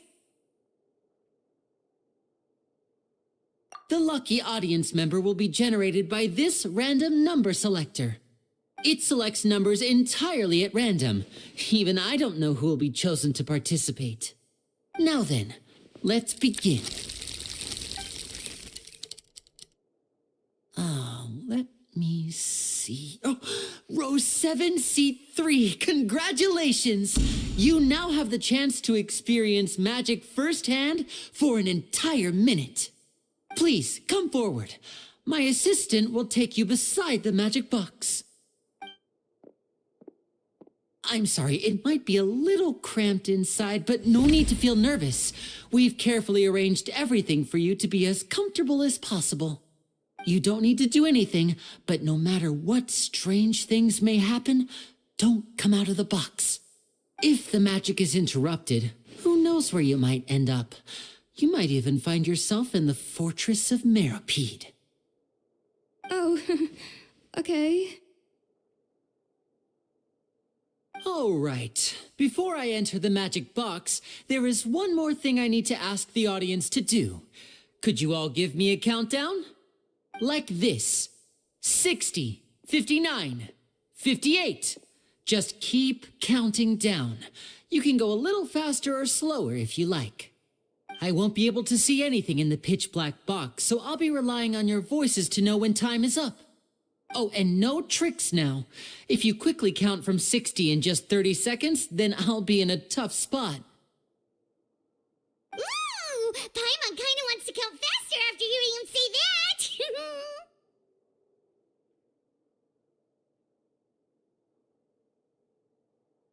No, that won't do. I can see it in your eyes. You still can't be trusted. Let's practice together. Come on, repeat after me. 60, 59, 58. 60, 59, 58! That's right, perfect. Keep it going. All right, I'll see you all on the other side once you've finished counting.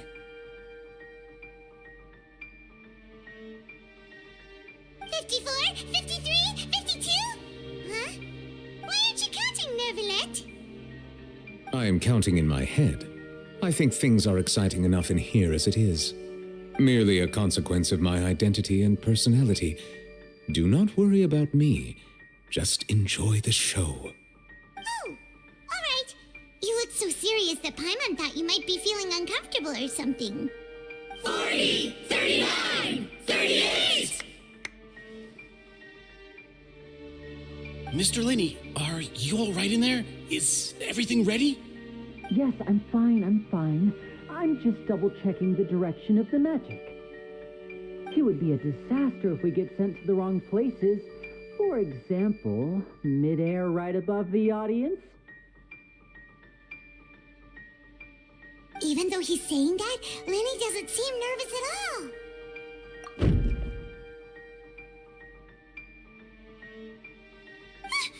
What was that noise? Did you hear it too? Not sure. Anyway, it doesn't seem like anyone's worried about it. 25, 24, 23! What's wrong, Mr. Linney? I can still hear you moving in there.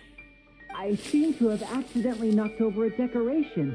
I'm trying to fix it, but it's pitch black in here. I can't tell left from right. Never mind the decorations. There's no time for that. The show is what's important. No, that's unacceptable. I want my show to be perfect. Don't worry, we still have 20 seconds. Hear them counting? 19, 18, 17! It seems things aren't quite going as planned. I apologize, everyone. It feels like you're all starting to count faster, but that's all right. I know it can be tiring to do such a long countdown. 10 seconds and change is still plenty of time. 10! Almost there now. Whew. Swapping two people is harder work than you might think. Even a master magician like me can't guarantee I'll get it right the first time. Hey, wait! Is this the back one? I can't tell. They both look the same inside. Huh? No, that's not it. I'll try again. 7! Hey, slow down! Honestly! 5! 4! 3! Whoops! That doesn't count! 0!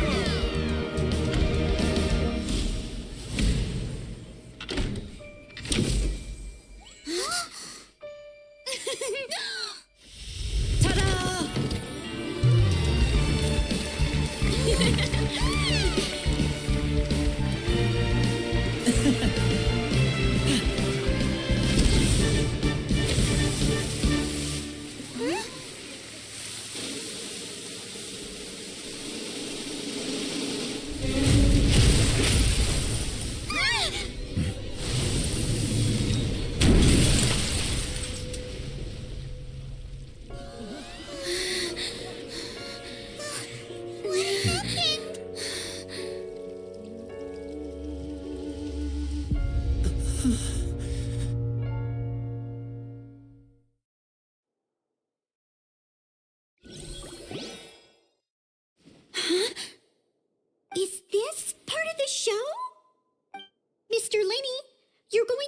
magic to fix the stage now, right?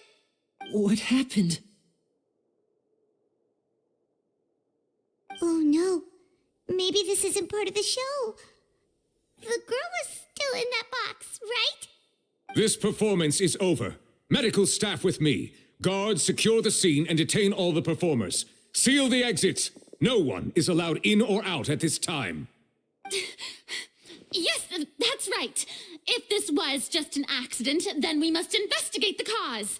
But if this was all part of some scheme, then those accountable will not escape the judgment of the God of Justice. No need to be alarmed, you two. We'll get to the bottom of this soon enough.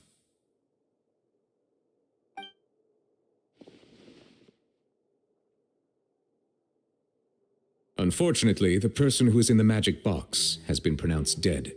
His name was Cowell, one of the assistants in Linny's magic troupe. Apparently, the fireworks on stage ignited the ropes that were suspending the water tank, which then caused the tank to fall onto the stage. As of now, we are still not sure why we found Cowell in the box, rather than the guest from the audience. And after an initial search of the area, the guards have confirmed that the girl is nowhere to be found. It appears that this incident was not merely some mishap with the performance. And there are many indications that it is connected with the case of the serial disappearances of young women. The serial disappearances case? That's the case that Charlotte mentioned before.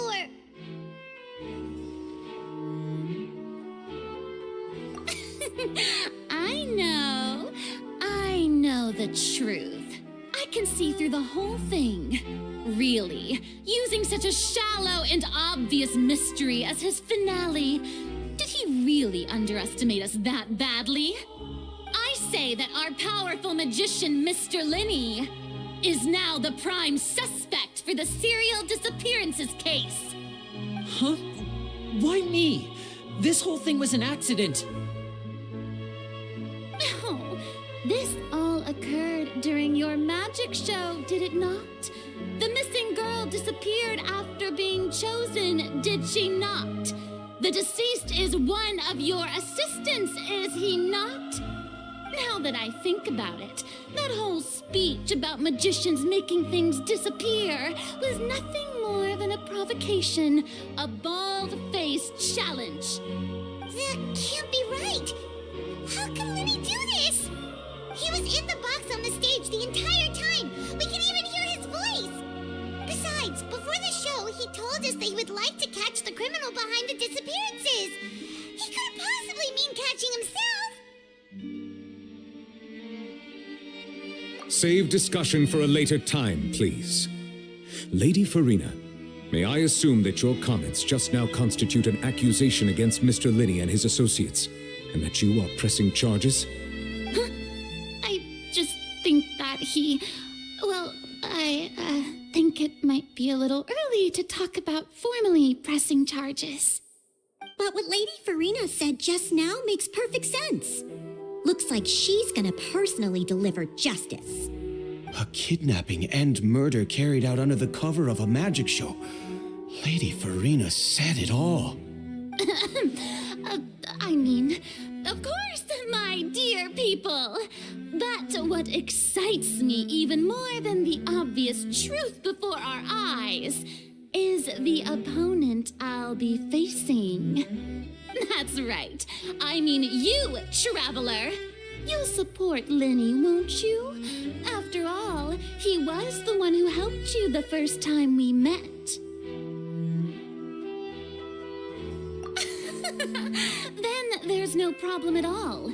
You know, the Traveler and I already had a duel the first time we met. But with Linney's help, our little duel ended in a draw. But draws really are the most boring possible outcome. So, no more draws. Between the two of us, there must be a clear winner and loser. And what better place to hold such a riveting showdown and decide the true victor than here, on the grandest of stages, the Opera Epiclese. It was wasn't a draw. She obviously lost last time. I understand. Charges have now been pressed, and as such, a trial is in order. Well, Traveler, seems Lady Farina has set you in her sights. But putting her dramatic rhetoric aside for a moment, I would like to ask you, are you willing to act as Mr. Linney's attorney and defend him in this case? Very well. The trial will be held a day from now in the Opera House. Both sides may investigate the scene to build their cases and search for the truth.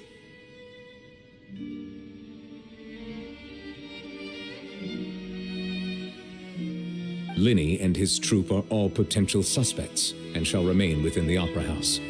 The audience may begin to leave in an orderly fashion once they have been cleared by the guards. A day isn't that long.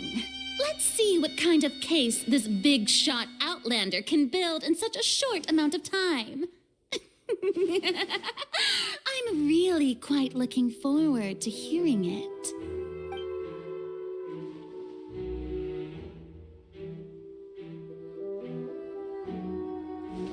Lenny!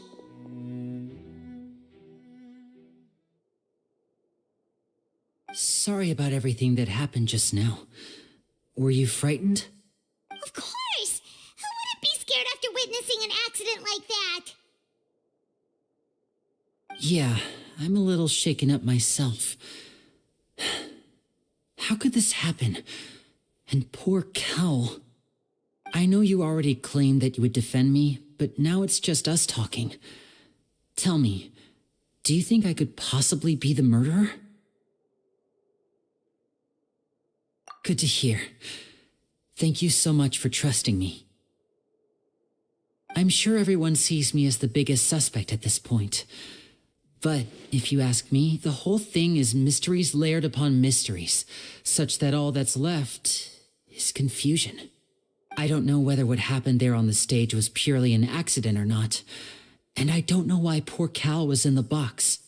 As for how that girl chosen from the audience could suddenly disappear, I'm afraid I don't have any answers either. If someone tampered with my performance, then we need to figure out what they did. Even a skilled and knowledgeable magician like myself couldn't pull all that off in just 1 minute.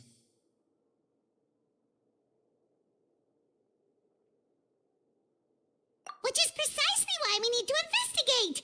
As this book says, the impossible could not have happened. Whatever happened must have been that which is possible.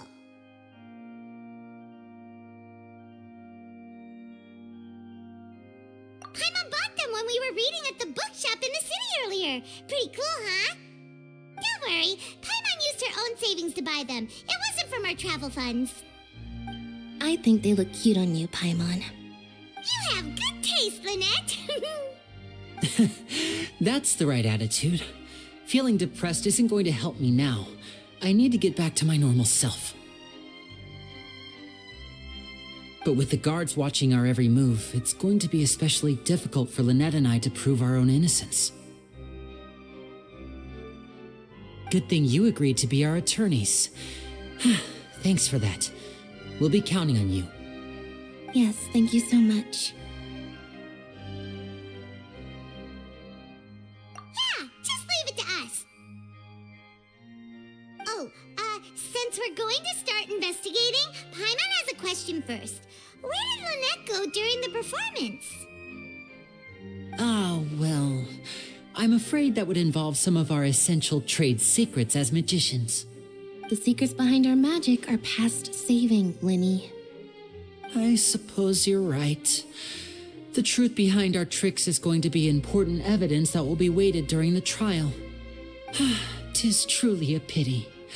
As a magician, our magic show is a work of art. We've poured countless hours and spared no effort in perfecting it. But if revealing our secrets will help you uncover the truth behind what happened, then it will be well worth it.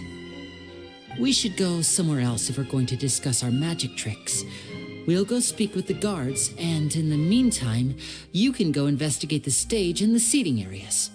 All right, let's go have a look while the investigation teams are still here. Detective Paimon is on the case.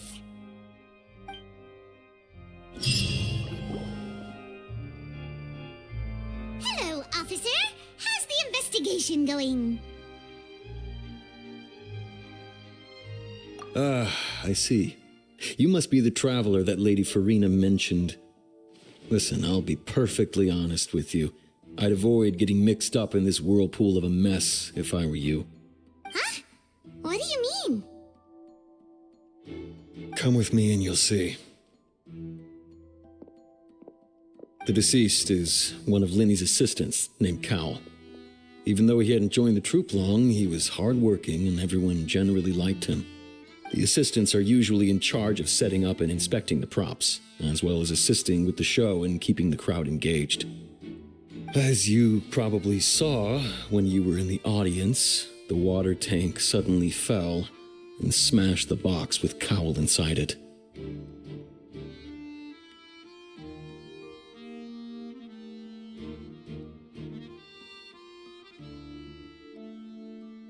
This is the real mystery. We've already searched the scene and were unable to find any traces of the girl.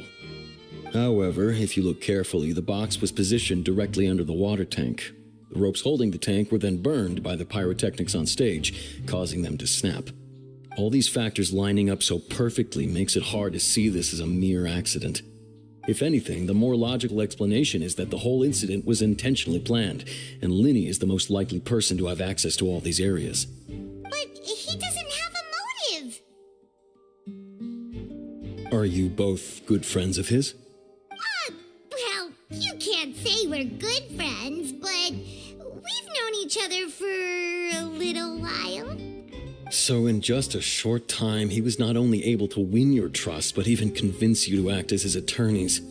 I know there's no such thing as magic. The real trick of a magician is holding the audience in the palm of their hand.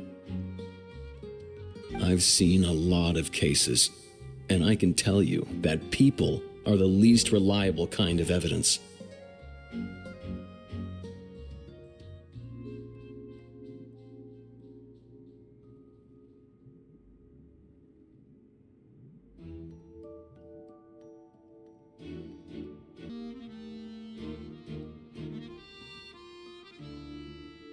Sorry, I tend to be pretty straightforward. Just know that I'm warning you for your own good. Anyway, you may investigate the scene of the crime yourselves if you're curious. Who knows, maybe you'll be able to come up with some new evidence.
Whoever the murderer...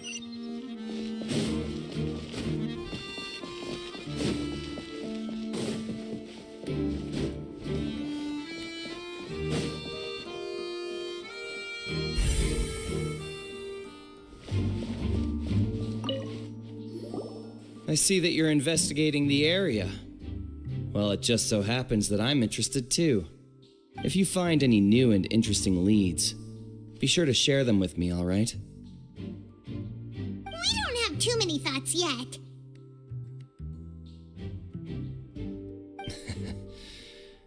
Then why don't I tell you my hypothesis first? The way I see it, and I'll start it with that loud thud. The thud? Oh, you mean the sound that happened during the countdown? Yes, exactly. It wasn't terribly loud, but I suspect that most people heard it. It's just that everyone was awaiting the results of Linny's trick with bated breath, so no one paid it much mind. But now that the incident has happened, the thud has become an important clue. That makes sense. So, what do you make of it? I'm of the opinion that it may have been the sound of Linny's accomplice, Lynette perhaps, jumping atop the water tank or something like that. And when the pyrotechnics went off, she cut the rope, sending the water tank crashing down. But wasn't the noise we heard too loud for that? Perhaps the balance wasn't right, leading to a particularly rough landing.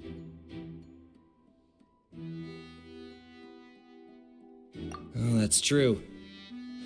I suppose I must reconsider. That does remind Paimon, though. What was with that sound?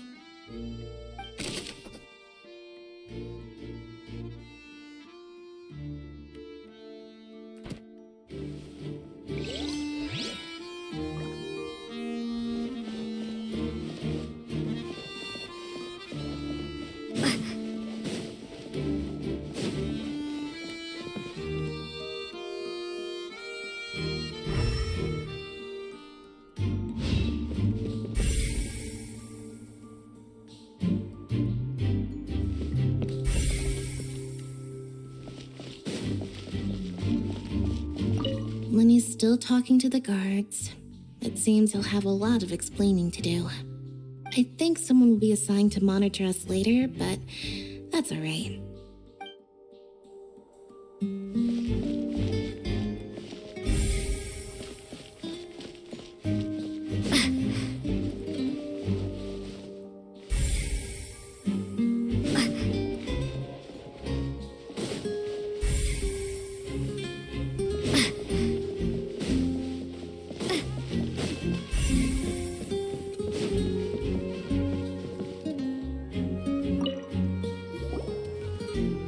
The investigation team has some new findings. Turns out there's an issue with the random number selector after all. See, I told you. What if the machine picked some big guy's seat? You think the murderer would have still made his move then? Sorry to interrupt, but we're helping Linny and Lynette with their side of the investigation.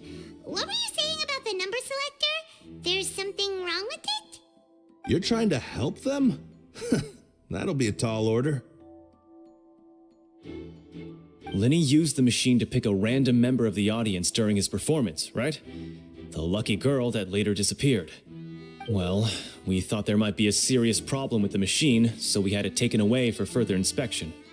It turns out that the seat number it picked wasn't random at all. The machine picks that same number every time. I'm sure you already know that you have to make a reservation in advance to get a seat, regardless of whether it's a trial or some performance. In other words, Linny knew who would be sitting where from the very beginning. That much checks out. Linny reserved our seats for us, too. Bet you see why I was saying it'd be tough to make a case for Linny.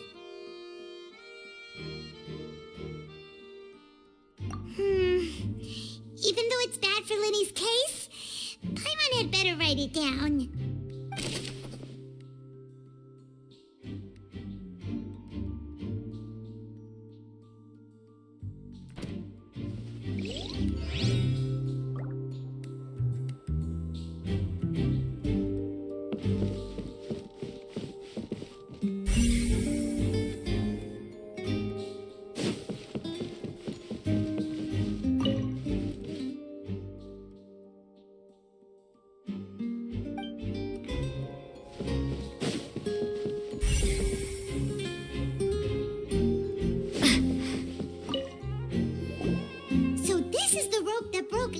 water tank to fall.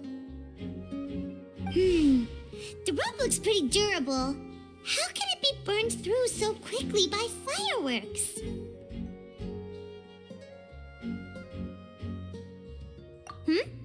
Why are you suddenly so serious, Traveler?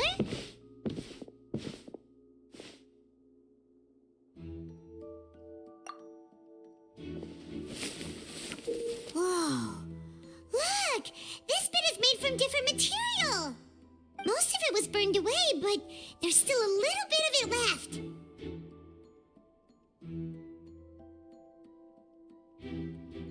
Huh. So if a rope meant to hold something was made with that kind of material in it, then that means... Wait, why don't you write all this down? Let's take notes.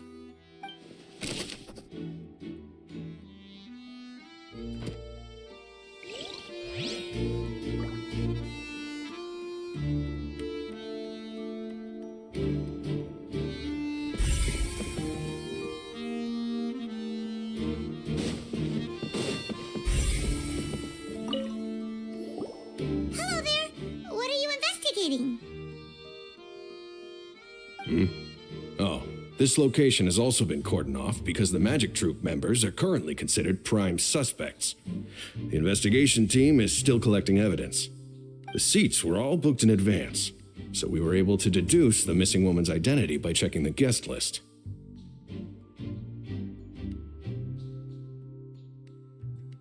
Sure, it's not like this is confidential information. We will publish it later anyway when we petition the public to help us find the missing person. Her name is Halsey. She's a painter from Fontaine who's made a bit of a name for herself. Apparently, she wasn't a regular at the Opera House, but she'd been feeling some pressure with her work lately, which made her decide to come see the magic show. The Magic Troop members all claim not to know her, and we have looked into her social connections. It seems that she has no personal grievances or conflicts of interest with the suspects.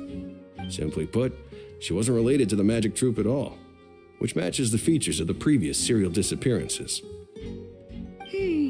Were the victims of previous cases also chosen at random? That's how it seems to us, in any case. Apart from the fact that they were all young women of around the same age range, there really weren't any other connections between them. Okay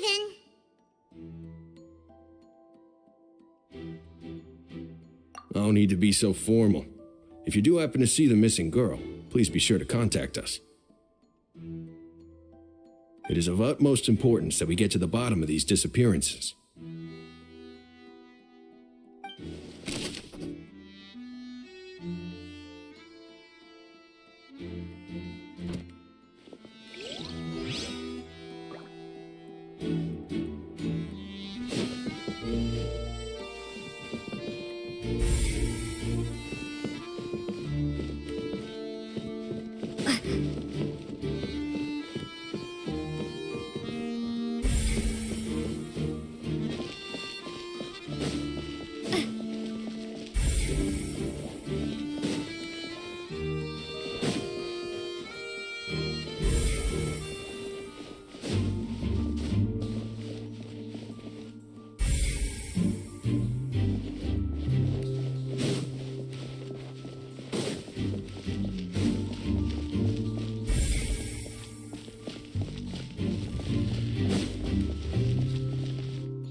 Hey, you!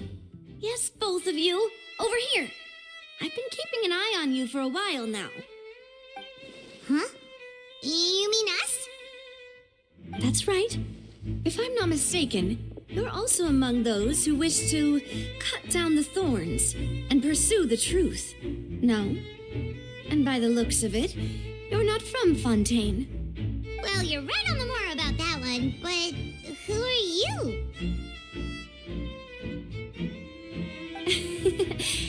Have you never heard of the Spina di Rosula? From mediating disputes and providing protection to solving conundrums, you name it, Spina di Rosula does it. And I, Navia, have the honor of being its renowned president. Though those who play by our rules call me boss. I'm Silver, her attendant. Pleased to meet you. And I'm Melus, Demoiselle's various daily needs and affairs are under my purview. Huh? Boss? Demoiselle? What gives with the names? Well, I am the second generation president. Malus and the others are still used to my previous title. My apologies, Demoiselle. Should you prefer, boss, I will endeavor to use that instead. No, no need. You don't have to call me boss. Just Navia is fine. Okay, if you say so. Not that we're members of Spina di Rasula anyway. All merely trifling details. Never mind. Now, back to the situation at hand.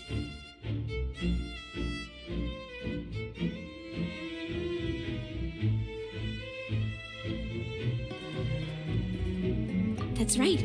I've always kept an eye on the serial disappearance cases. My interest stems from a matter back from my father's time. Judging from the look of things, I find Linny an unlikely mastermind. Really? We think so too! That's why we're looking for clues now. But how did you come to that conclusion? Intuition, naturally. My unparalleled intuition. Farina sure was quick to point the finger at Linny without any decisive evidence whatsoever, wasn't she? But that's not uncommon for her. If you remember, the justice had to interrupt her and ask if she was pressing charges just to keep her from getting carried away. Anyway, a trial begins the moment someone levels charges. And, of course, there was no way Farina was going to back down in that situation. Sounds more like you just don't trust the Hydro Archon.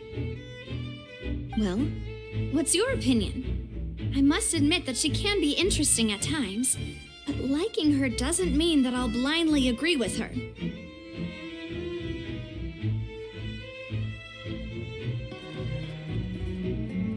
All right, I've answered your question. Now, it's time you answer mine. Wait a minute, did that answer count? Well, I say it does. But don't worry, you won't hear any pointless questions from me. In your opinion, do you think it's right to treat a trial like it's an opera?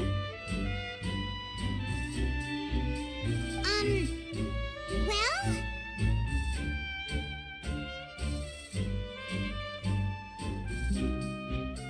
And why would that be?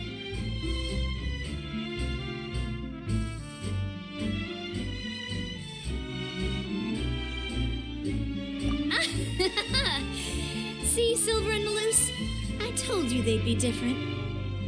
Most astute of you, Demoiselle. I too think that the Traveler's response was most excellent. No matter how wonderful the script or how fervent the audience's expectations may be, the trials that go on stage here must be based in fact.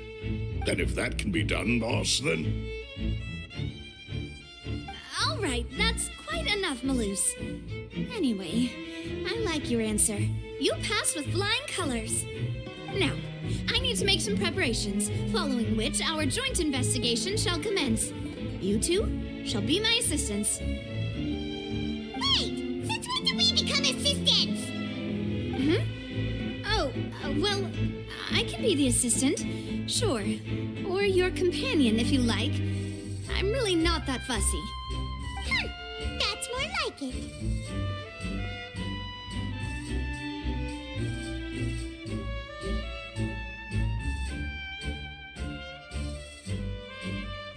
Far be it from me to brag, but I believe that Demoiselle's intuition will be instrumental in uncovering the truth. You wish to save a friend from false accusations, and we wish to unravel the disappearances. In this sense, our goals are aligned. You have a point. Huh. You're quite the talker, aren't you, mister? And what about you over there? What do you think? You seem like you've got something on your mind. I have nothing to add. Oh, alrighty then. We'll be making some preparations first. Just be sure to let us know if they start revealing Lenny's tricks. Thanks!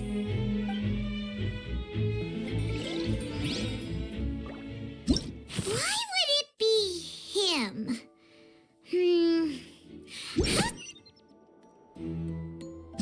Why would it be him? How strange. Gosh, no wonder the serial disappearances never got solved. We all heard that noise, didn't we? We all heard that noise, didn't we?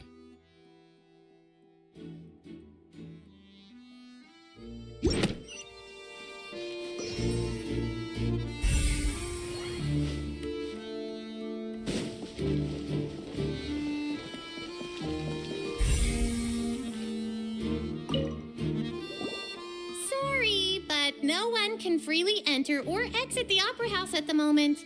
If you wish to leave, you must register your identity with us first. No, we're not leaving. We're representing Linny and Lynette as attorneys, so we're investigating the case. Were you always guarding this entrance?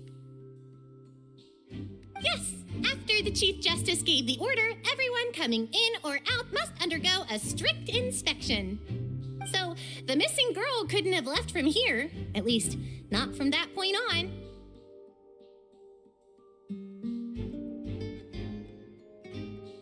I doubt there was much opportunity then either. How can you be so sure, Well, because I was in charge of security near the entrance at that time. I couldn't see Linny's performance from here, which was quite a shame. Just my luck. But still, I did not abandon my post, and I stayed put no matter how loud the applause was. If someone had so much as even approached the door, I would have noticed it, let alone if they had tried to leave. We Melusines are good at that sort of thing, you know. So, it's safe to say the girl couldn't have left through here. All right, thank you for your help. This will be useful info.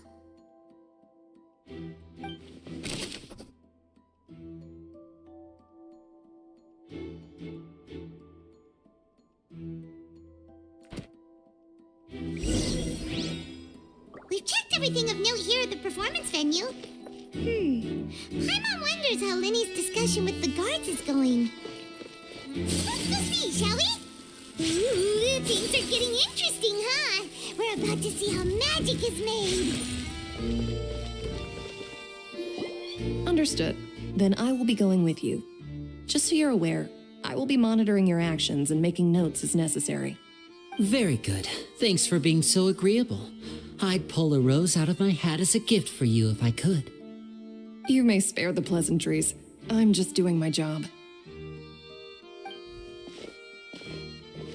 You've arrived.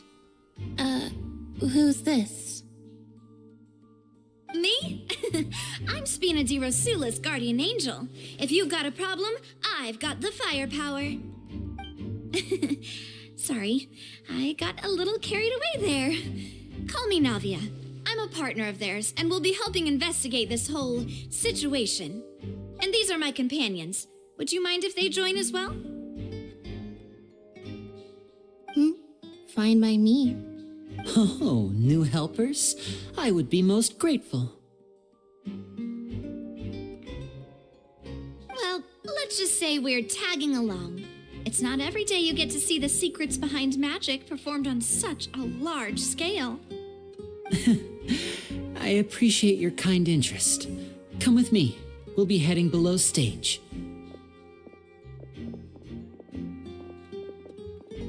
Huh? Below stage? Yes, a world of secrets is hidden beneath this magic box, prepared specifically for this switcheroo trick. But before I reveal everything, you should have a look first. Notice anything strange here?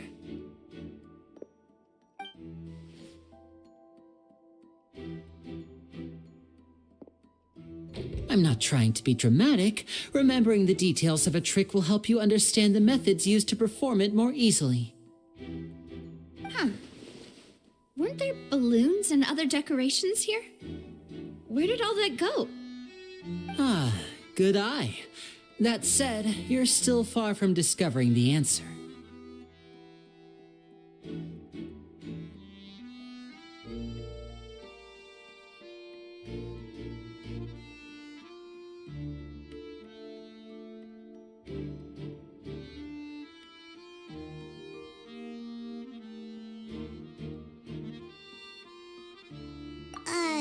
The back?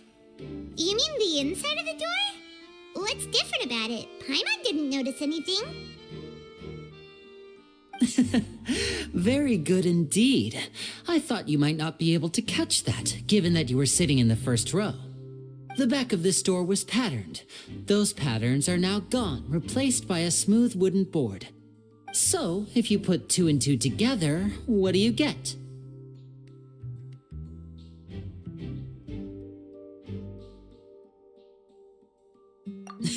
Exactly. All right, let's go. I'll tell you how it works as we head down.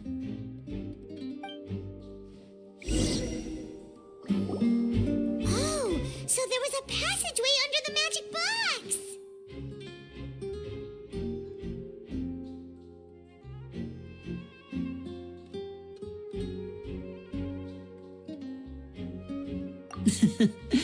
I knew you'd figure out most of it as soon as you saw this place. The 2 magic boxes are positioned right above the 2 entrances of the tunnel. See this flatbed trolley? The box with the lucky audience member in it would be shuttled over to the other side using the trolley. This trolley can raise and lower and even rotate, ensuring that the box will face in the right direction. I see. So that's the purpose of the box inside another box. Precisely. The inner box would descend after the audience member was put inside and be moved along the trolley, all while the outer box would remain on stage as if nothing had ever changed. So that's how you did it! Once the box was lowered, the trolley would store some energy through this device here, with which it would complete the rest of the steps. The audience member would only be able to feel some slight movements in the dark, and by the time she walked out, she would already be back on stage.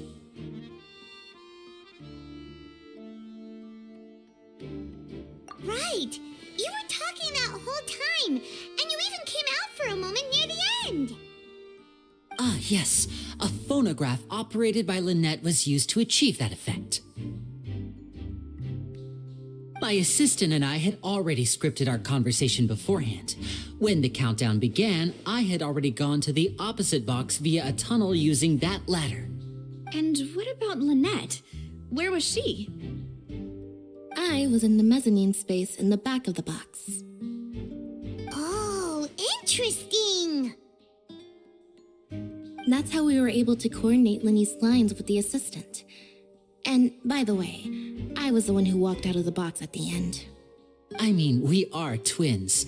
All it takes is a change of clothes and no one can tell who's who. And that's my favorite part of this trick. Only Lynette and I can perform it. So that's how it all worked! Wow, every detail you revealed was more amazing than the last!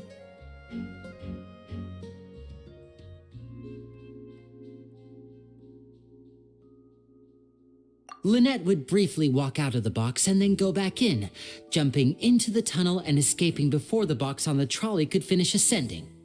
And then I walk out of the other box in the audience area, and the trick would be complete. The operative word here being would. But as you saw, Cal was in the box, not our audience member. She, on the other hand, mysteriously vanished. We really don't know how that happened. If not for that interlude, this would have been an astonishing trick. I probably never would have figured out how you pulled it off. And yet, to think that someone was able to use this magic trick to commit a crime. Could we have a look around? I think we can come up with some more leads. This is the scene of the crime, so Linny and Lynette are not permitted to stay here. I'll escort them back up. Yes, of course. No need to be so strict now. I won't disappear into thin air, you know. Thanks, everyone. We're counting on you.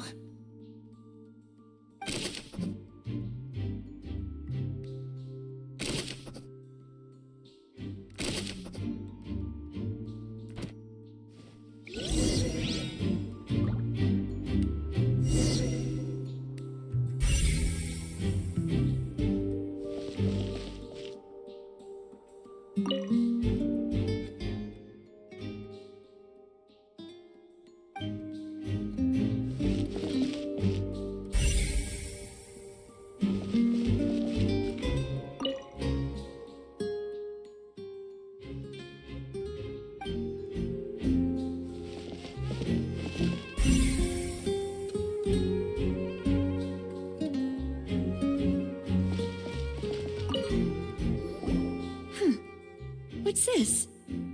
Looks like a hook tied to the end of a rope. Huh? There's all kinds of odds and ends here. Perhaps it was a prop for a different trick. But why would it have been left here? Whatever it is, let's make a note of it first.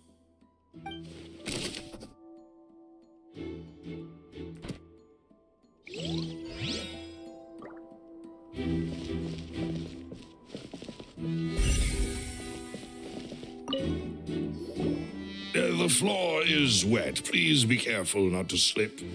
Speaking of which, why would there be water here? Oh, Paimon knows!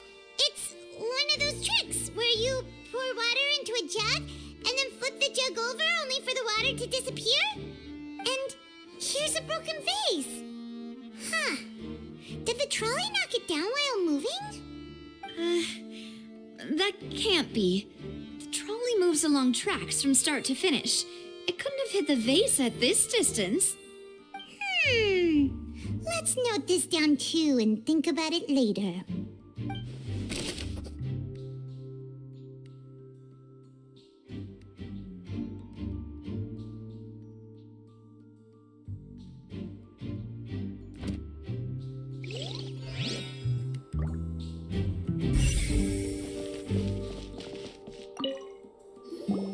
Oh, these are the clothes that the lady chosen from the audience was wearing, right?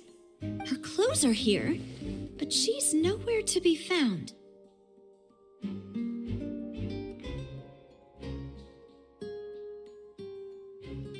Right. And do you really need to do that if you're kidnapping them? Ugh, this is so confusing. Paimon doesn't want to be a detective anymore.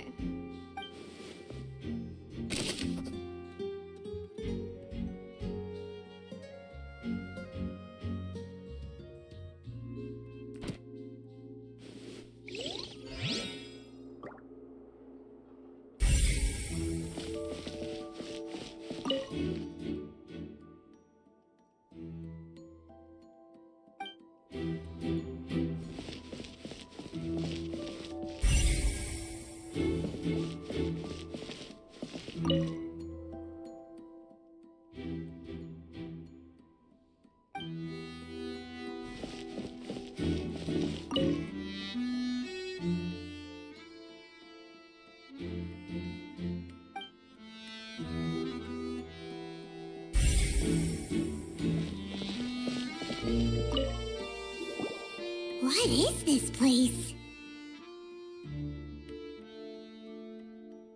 It seems someone could fit through here.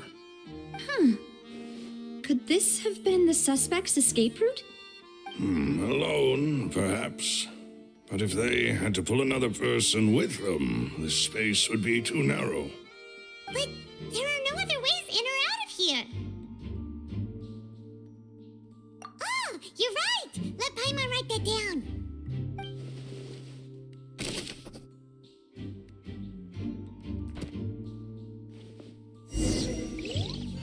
Seems we're just about done investigating down here.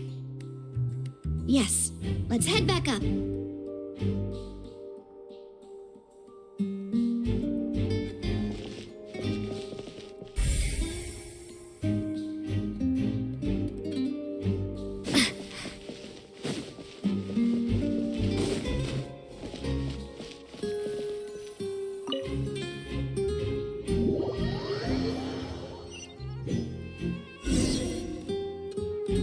We've ascertained the state of the crime scene. Let's find a place to sort out our findings once Malus returns. It seems to me that there are several things that don't add up here. Apologies for the wait, demoiselle. So, what did the guards say? Did the criminal escape through the vent? They believe the odds of that are very low, since the vent leads to the Opera House's basement. The guards have checked the area carefully. No one left through the basement during the performance or after the incident, and no one was found hiding there. So the tunnels become like a secret chamber then! You know, like the kind you usually see in novels!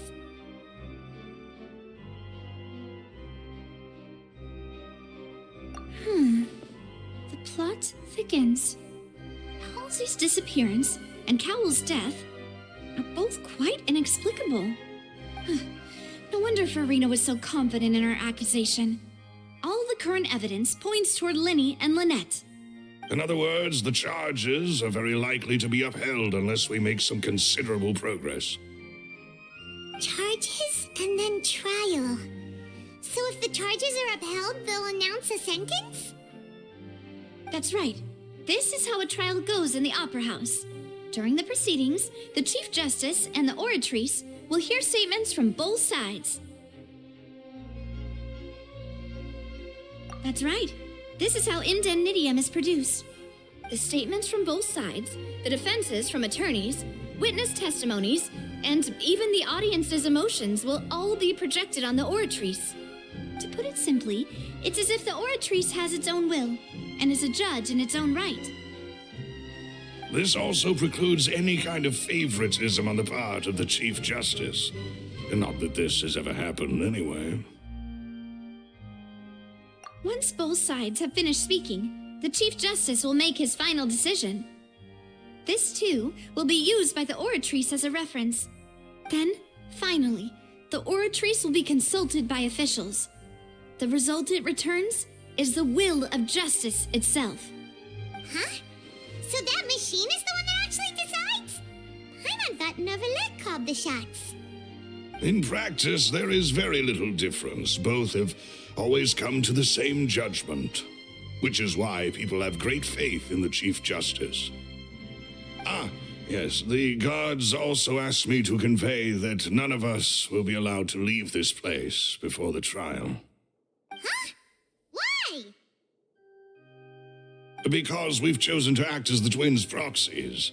That makes us persons related to the case. They're concerned that we might be colluding with outside parties, or that we might find outside help to disrupt the case. And even if that were not so, it could prove problematic if we happen to spread key information about the case ahead of time. I'm ready to break out at any time. Whoa, there's no need for that. Paimon thinks they have a point. That said, are they providing food? Of course. I just hope you don't mind the lack of options. I'm afraid that catering to all tastes is not in the cards, nor is any guarantee of balanced nutrition. In that case, let's just sort out our findings together here. Pity. I was hoping to take you to try some of Fontaine's famous desserts, too. I mean, what better way to properly think through our findings than over some tea and sweets? Huh. Breaking out suddenly doesn't seem like such a bad idea after all.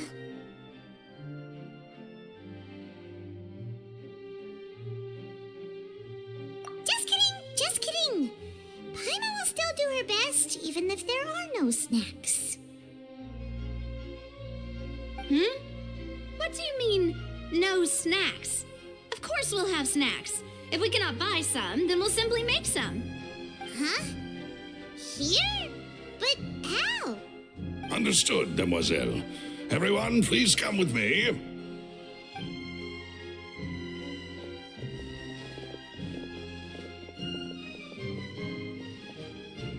Wait, you're carrying a portable stove with you?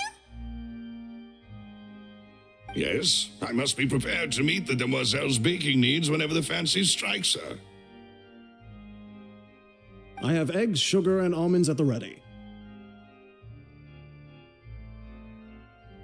Good work, you two.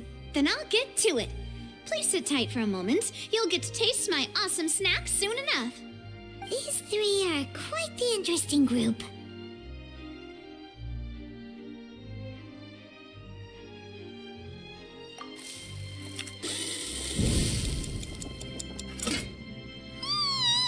And Paimon thought it smelled good while it was still in the oven. Oh, it's even better now. Paimon can't stop drooling. From the way you had these two guys carrying all that stuff around, Paimon thought you'd have them do more during the baking process. But you ended up doing the entire thing by yourself. Beating the egg whites, grinding almonds, everything. I was applauding. And I was giving encouraging smiles. Paimon was just thinking, aren't you worried about getting your fancy dress dirty beating egg whites and baking like this? Well, I don't think it's carved in stone anywhere that fancy ladies can only read books, sip tea, ride horses, and play the piano. I just really enjoy making snacks. Don't underestimate beating egg whites, by the way. It's a real arm workout. You also need to beat them to just the right consistency, or your macarons will crack. Anyway, give these a try, fresh out of the oven. There's 3 for each of us. Only 3? Well, eating too many sweet treats might send all that sugar to your head. You wouldn't be able to think clearly about the case on a sugar rush, would you? Tea is ready to be served as well. This is Demoiselle's favorite, strong black tea with a floral fragrance that clears the mind and lifts the spirit.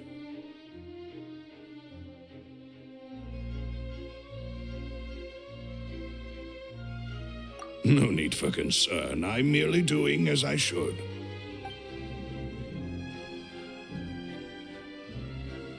All right then. Down to business. As Paimon mentioned previously, the tunnel seems to be something of a secret chamber. However, we can assume that Linny and Lynette were not alone within it. Some criminal also occupied its sealed confines. The magician twins could have committed the crimes, of course, but they lack any logical motive. Exactly! Why would they do such a thing right when everyone was watching?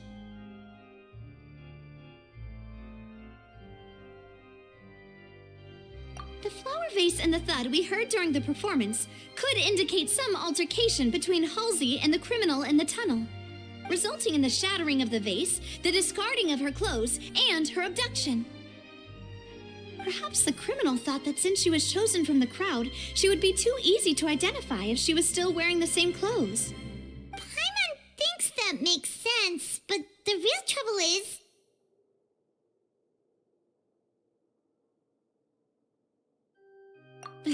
True.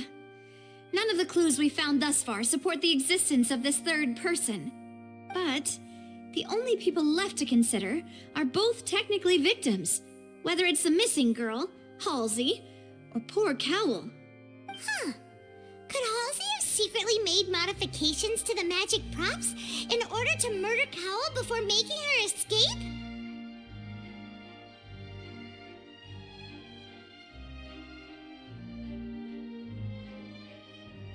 That's right. And even if she had tampered with the setup, she would need to understand the entire trick to pull it off. Nor does she have any motive. The guard said that she has never had any dealings with the Magic Troop's members. Were we not thorough enough in our search? From the sound of things, this is turning into an impossible case. Your macarons are amazing, though, Navia. They smell great! They're nice and crisp and super sweet! They are my specialty, after all. And I see you've already had 5 of them. What? 5?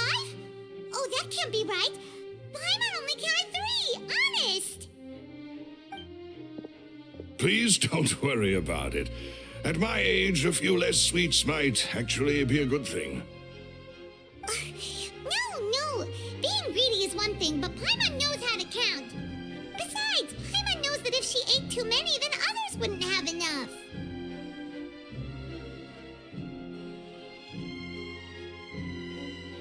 Wait, even you don't believe Paimon? How could you? If Paimon ate those 2 extra macarons, then may they turn into stone in her stomach! All right, we get it. Well, I suppose one of us might have gotten too engrossed in our chat and eaten them by mistake. No big deal.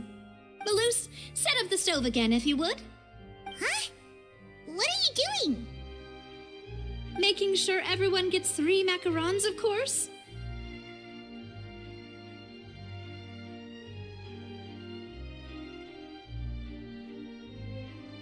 Exactly. We don't want to trouble you.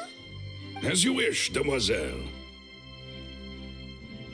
And I have the egg, sugar, and almonds. Well, this really is your hobby, huh?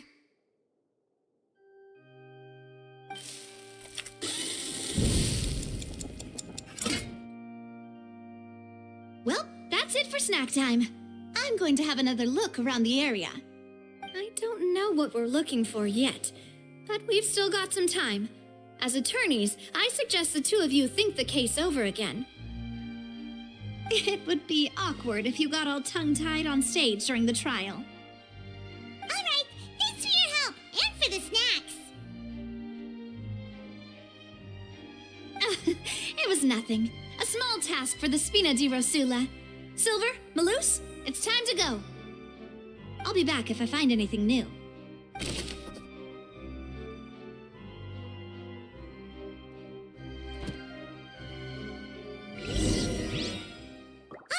It's time to put our heads together. We've got to get our defense ready for the trial. Oh, it's probably gonna be a long and difficult case. There's no point in worrying about that now. We just need to prepare. Here, take Paimon's notes. They should help you review the situation.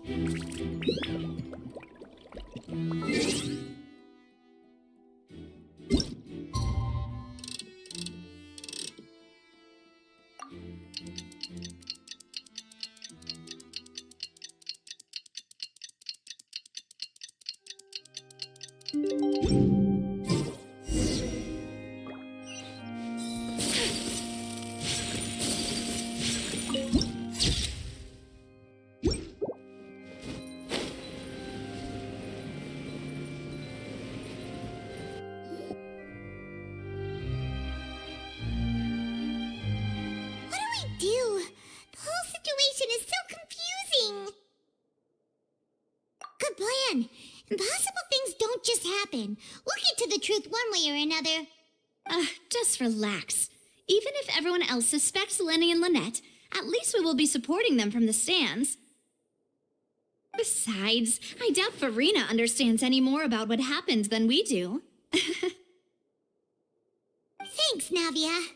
Well, we'll be going then. Best of luck to you.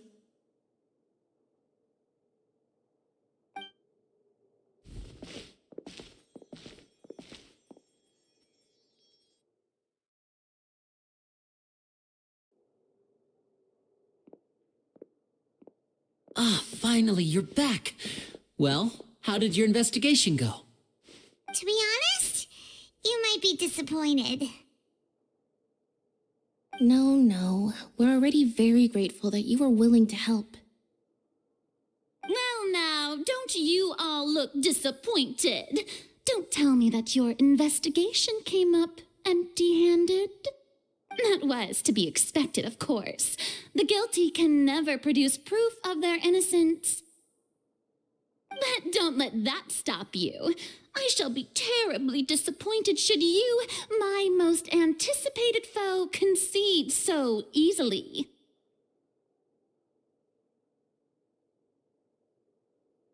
Since both parties are present, I declare that the trial regarding the magic show incident is now in session. Firstly, in order for the audience to understand the causes and results of the incident, could we please have Mr. Linney explain the trick? Yes, of course. I will explain while Lynette demonstrates on stage. All the necessary items have been prepared.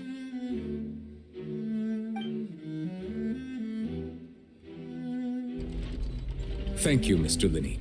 In that case, I take your statement to be that you ran to and remained hidden within the magic box in the audience stands once the trick began, and thus could not have committed the crime. Is this correct? Yes, that's correct, Your Honor. In that case, I call upon the prosecution. Lady Farina, do you wish to refute his statement in any way? Why, of course I do. Allow me to take the first shot and break this case wide open. Mr. Linney is clearly lying. There is no way you could have been in the box the whole time if you were to abduct Halsey and murder Cowell. In fact, I'd say you were hardly in that tunnel at all. That is simply your hypothesis based on the presumption that I'm guilty. Oh, is that so? And if I may ask, what did you hear while you were inside your box? The roaring countdown of the crowd, of course. That's how I kept track of the time and built anticipation for the finale. And you didn't hear anything else at all? Nothing that might leave an impression of any kind? No, nothing. I see. But when the count reached 30 seconds or so, there was a thud. One so loud that I believe practically everyone heard it. Huh?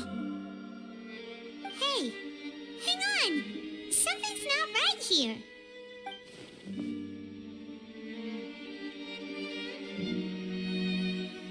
Yeah, I'm sure he could have heard a noise that loud from inside the box. I was right by the box, and I definitely heard the thud. Look at those scales. Could those mean...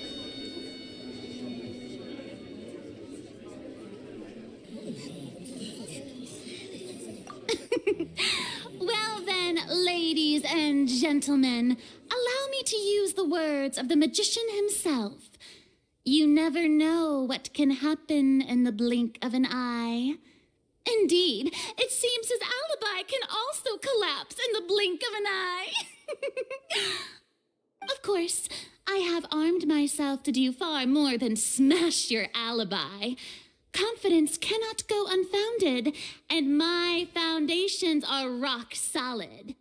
Tell me, aren't you and Lynette actually from the House of the Hearth? The House of the Hearth?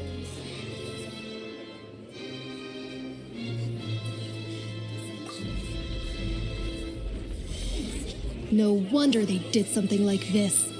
So the serial disappearances were the Fatui's doing. Now it all makes sense.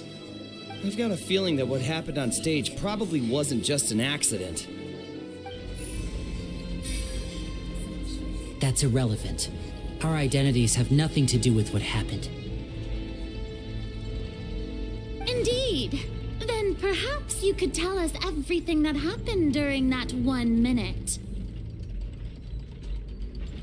Your first priority is to prove yourself innocent, after all.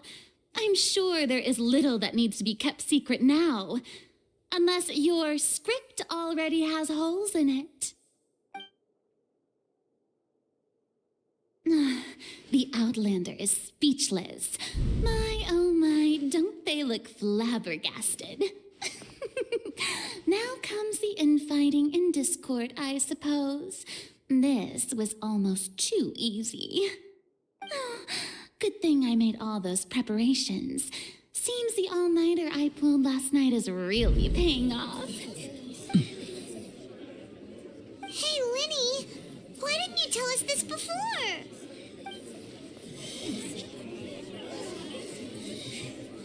Order! Order! Mr. Linney, allow me to re-establish the facts. Lady Farina has raised 2 points. First, when the thud was heard in the Opera House, you were neither in the box nor the tunnel. Second, you and Ms. Lynette are both members of the House of the Hearth. Are these claims true?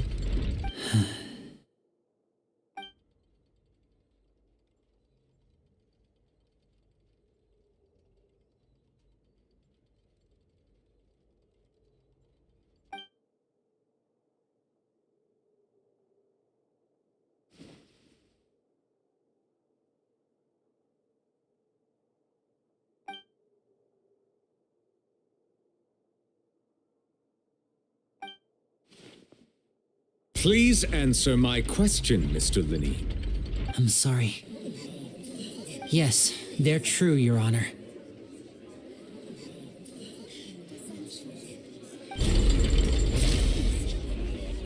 I knew it!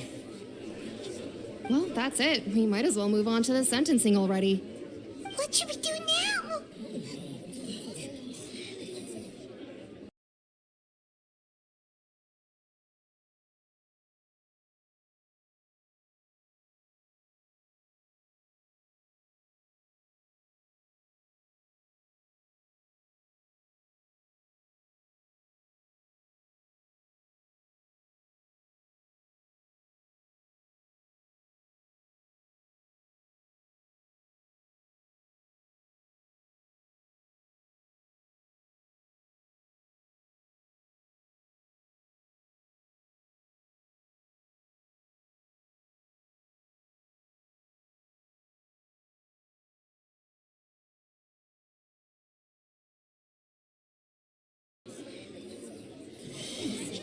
Granted.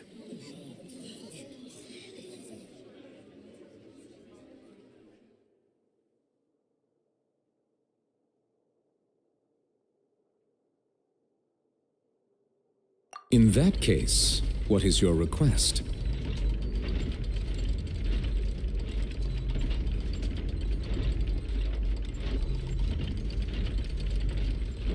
Is that really necessary?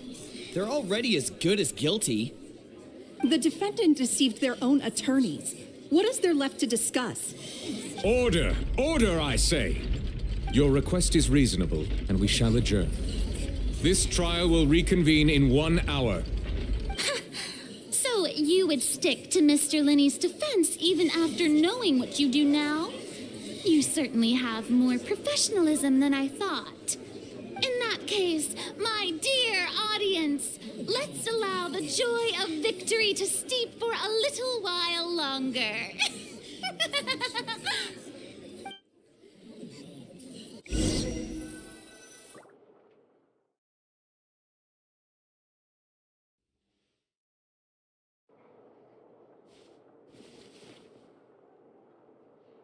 Well, this is awkward.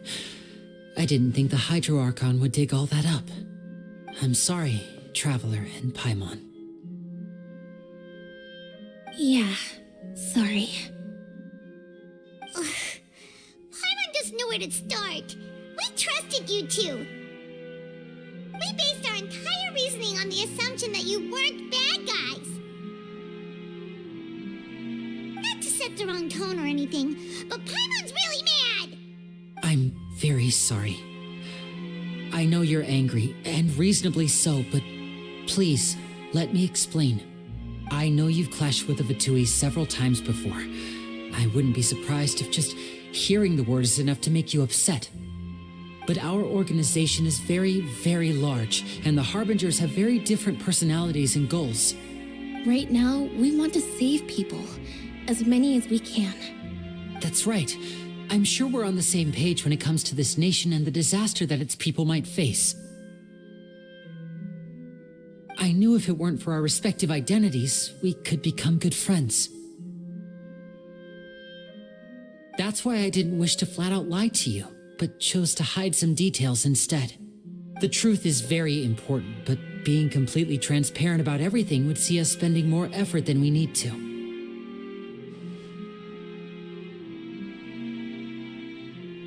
Right. So you be the judge. Heck, if I were you, I fear that I'd even struggle to trust me at this point. You met a Fatus who works as a magician, a trickster by trade. All by coincidence, too. But still, I'm asking you to trust me. I am no criminal. At least, not in this case. Sorry. Please forgive us. You both say that, but...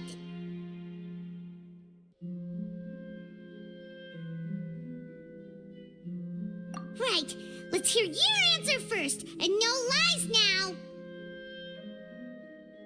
Of course, I'll answer any question you ask.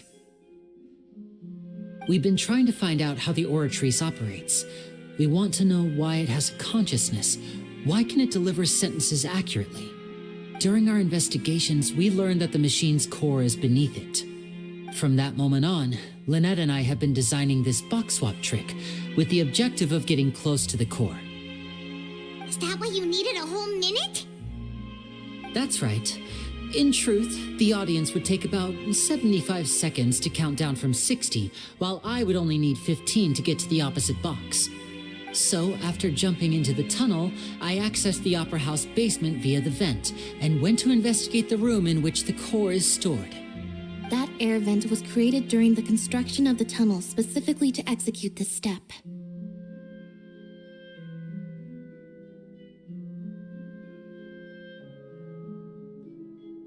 Well, nothing.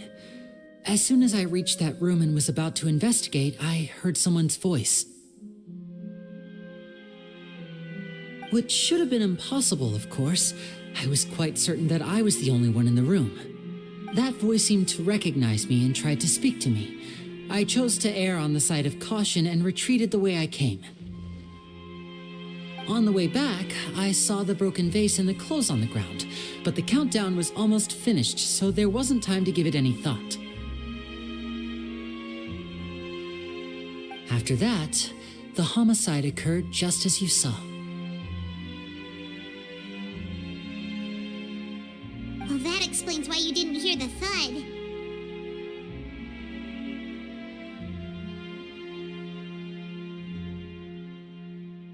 Because of that prophecy I told you about, of course. We must know all we can about this nation's secrets in order to deal with that prophesized crisis. That's the only way we can save everyone. So, there you have it. The whole truth. I swear, I didn't hide anything from you this time. It was never my wish to proceed under this cloud of mistrust either. But like I said earlier, you can be the judge. If you want to leave because you don't trust the Fatui, there's nothing I can do to stop you. Well, Traveler, you decide. Paimon will follow your lead however you choose.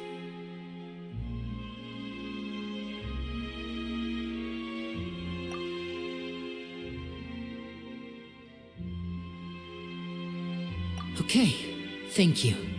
Thanks for giving us a chance. The current problem is that the scales are tipped pretty badly against you two. If we want to refute the Hydro Archon's accusations, we're gonna need a seriously watertight defense.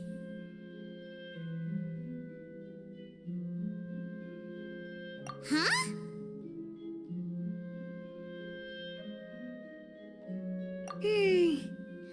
Oh, Paimon thinks she gets what you mean.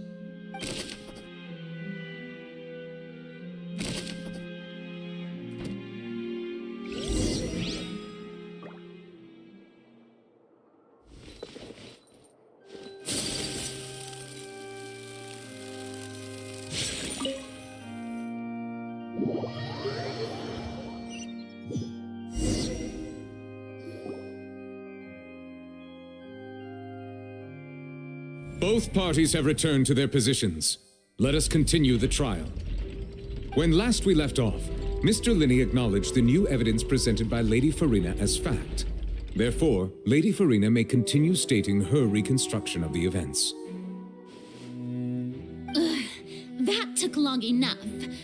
Now then, if everyone would lend me their attention. At this stage, let's revisit that scene from Linney's perspective.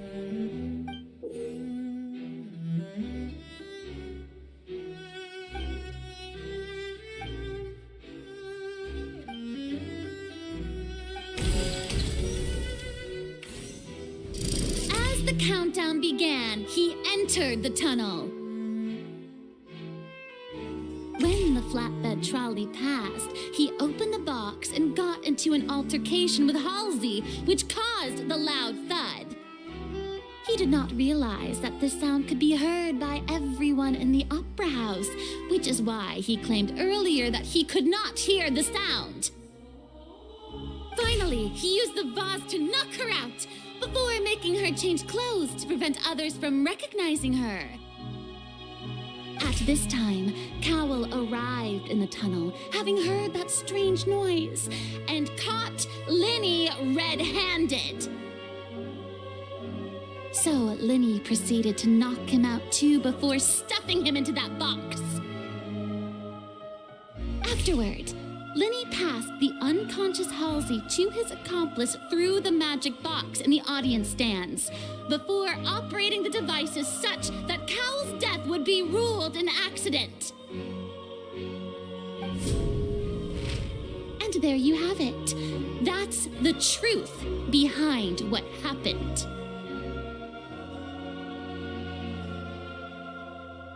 Does the defendant's side have any objections to Lady Farina's description of the events?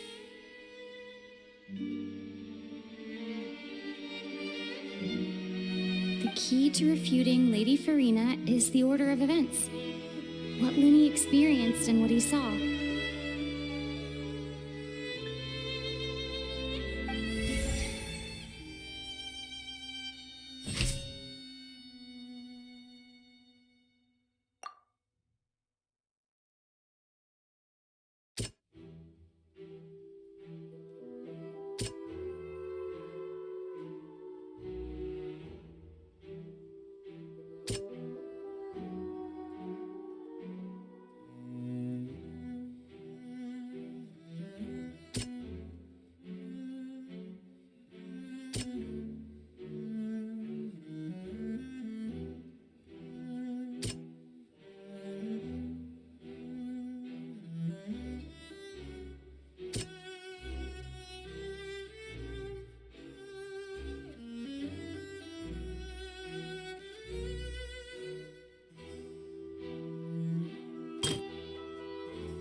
According to Linny, he left via the vent after entering the tunnel.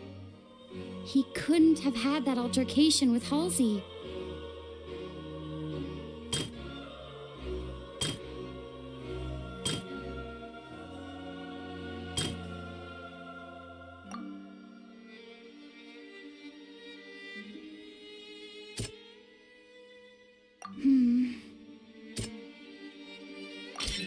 Linny went to the room that contains the Oratrice's core. This is the actual truth.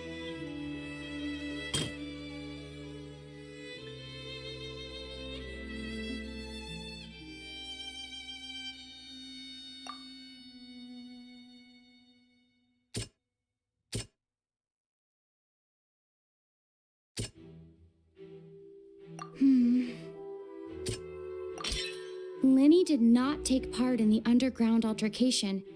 He only witnessed traces of the aftermath. Attention! Ace Detective Paimon has something to say! When the countdown started, Linny did indeed go into the tunnel. But he immediately used a vent to access the Opera House basement, which is where the underground core of the Oratrice is stored. Once he reached that area, he heard a voice in what should have been an empty room. Since he felt something was amiss, he returned immediately. The crime scene had already developed by the time he reached the tunnel again, and in order to complete the magic trick, he did not remain there for any length of time. Finally, he reached the surface, and that was when the accident his point of view. Therefore, he's innocent.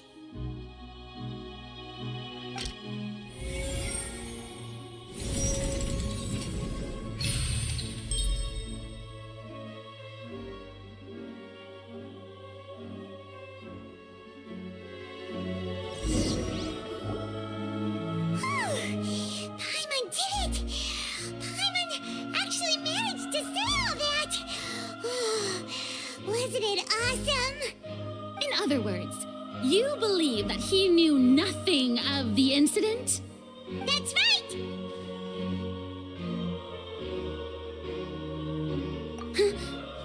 My reasoning?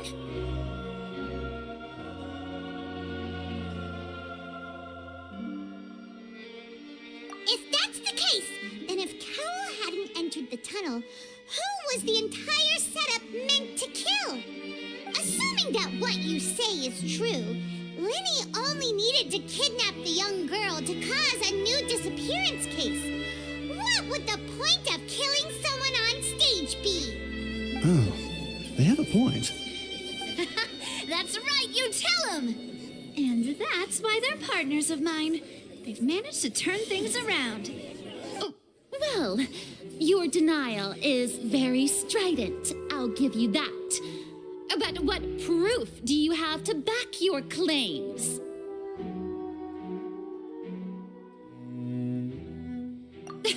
Of course I do. If he had been in the magic box the whole time, how could he have not heard that sound? Why do you ask? You're saying that he wasn't?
Are you sure we don't need to give this more thought? Paimon thinks there's something off here. That's right! Linny wasn't in the box or in the tunnel. That's why he didn't hear anything strange during the performance. This means that when the crime happened, Linny had already entered the basement via the vent. The same clue you used to disprove his alibi has now become the best proof! How do you like that? Well played. To think you'd use such logic. Well then, if it wasn't Linny who committed the crimes, then who was it?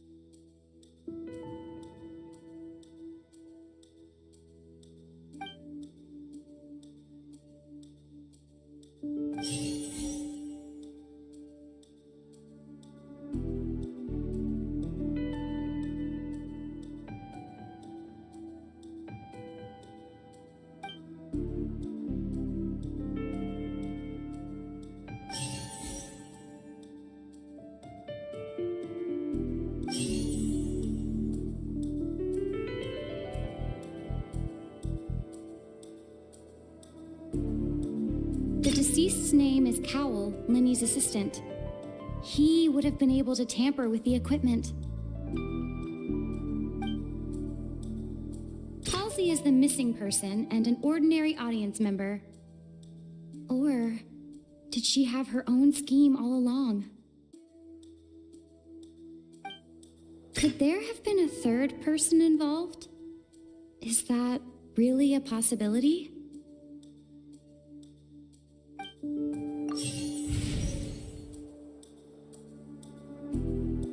Halsey is the missing person and an ordinary audience member.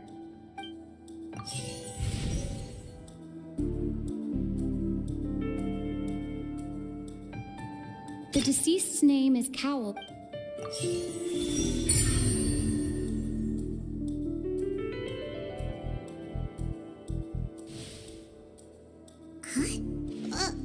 That can't be right. Are you serious?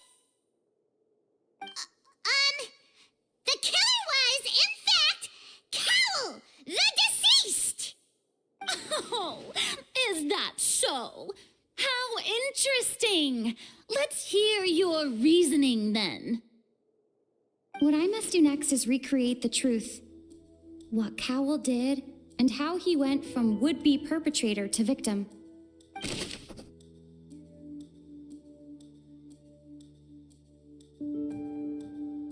It would have been tough for both people to fit into that vent. They would likely have bumped into Linny as well. No one entered or left the opera house through its entrances.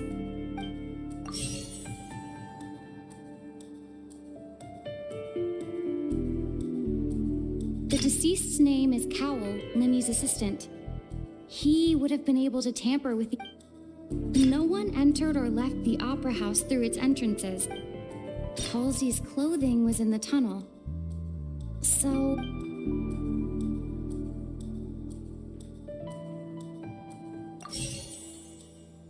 the sound we heard may have come from a clash between...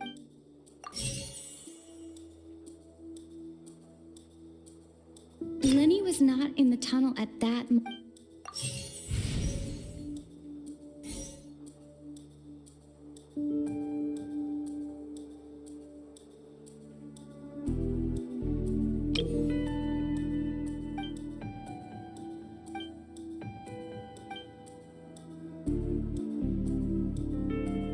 The deceased's name is Cowell, Linny's assistant.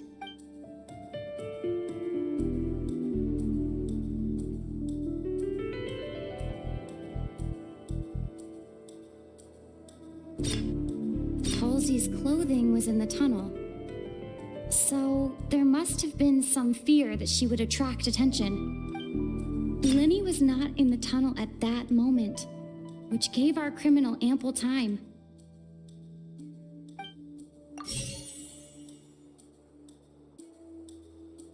It would have been tough for both people to fit into that vent. They would likely have bumped into Linny as well.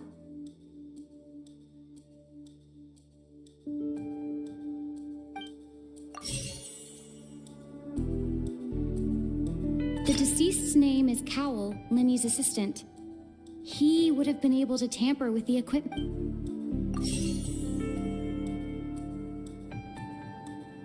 No one entered or left the opera house through its entrance.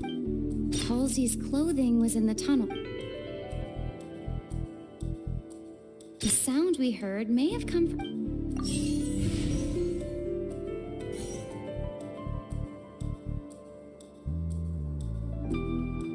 The sound we heard may have come from a clash. No one entered or left the opera house through its entrances.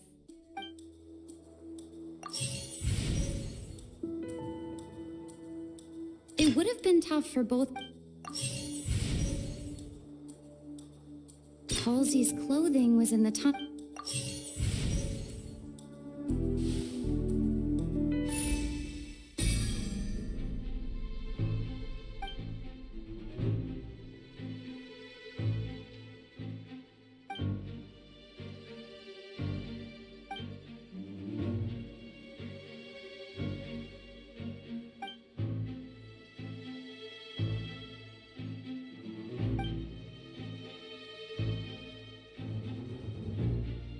What's wrong, Traveler? Are you still having trouble figuring things out?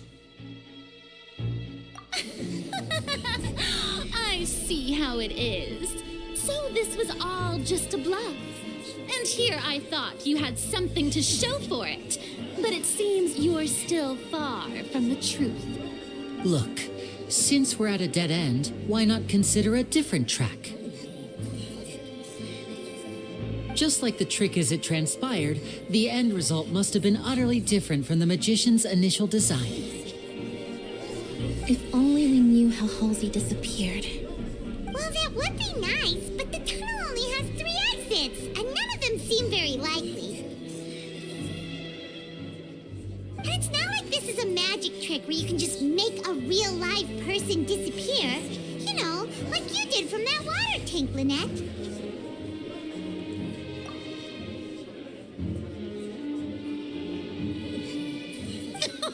Excuse my interruption, dear opponents, but do you not see that the crowd is growing impatient? There is no greater sin in this opera house than an awkward delay in the performance.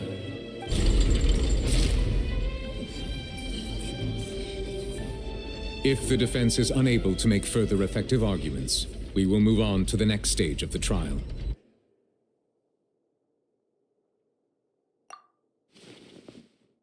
Lenny was not in the tunnel at that moment, which gave our criminal ample time. The sound we heard may have come from a clash between the missing Halsey and the criminal. The deceased's name is Cowell, Lenny's assistant. He would have been able to tamper with the equipment.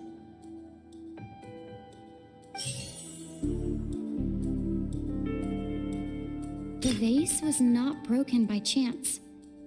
It was used to cover important evidence. The water.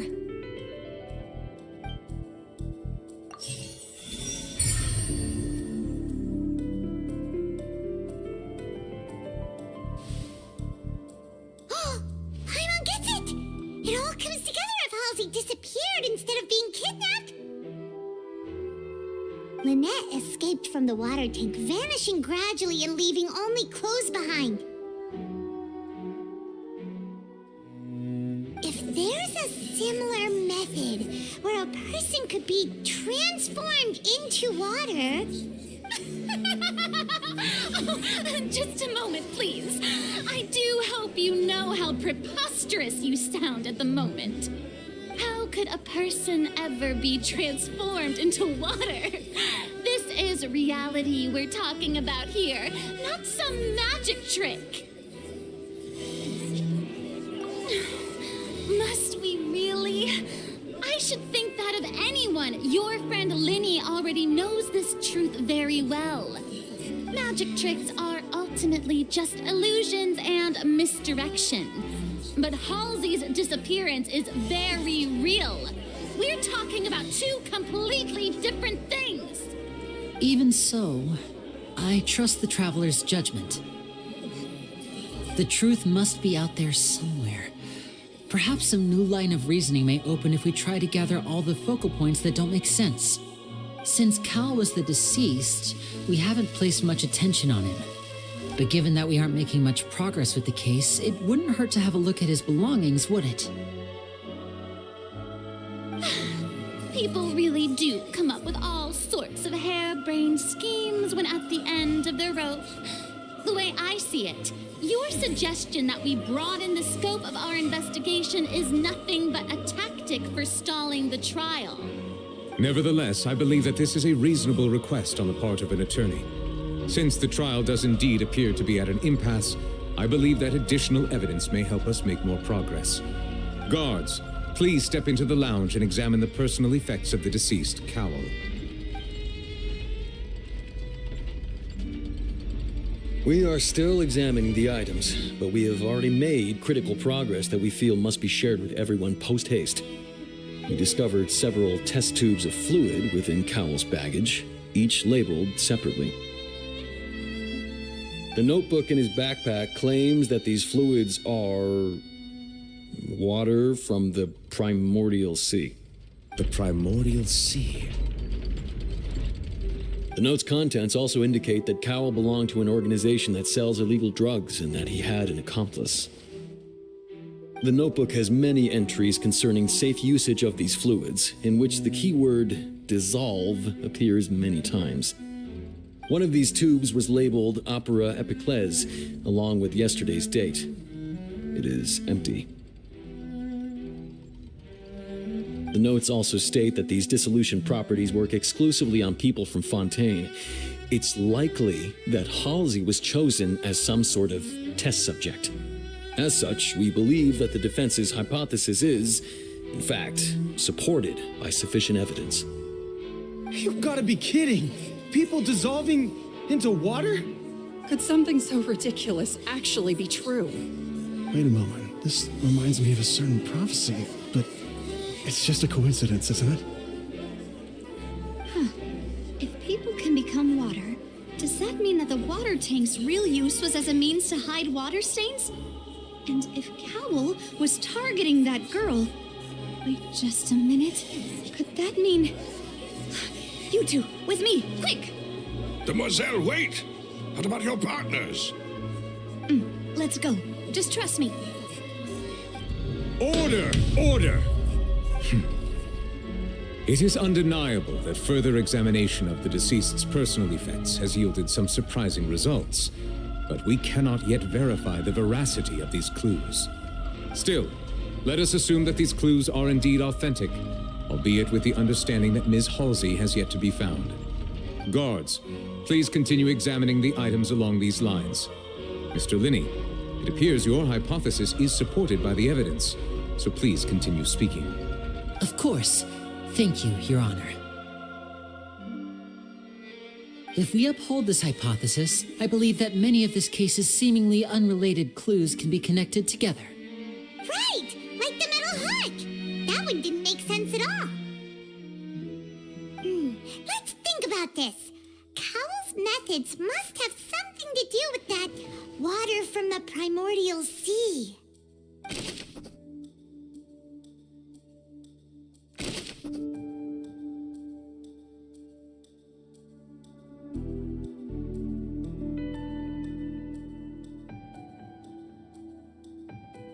The deceased's name is Cowell, Linny's assistant.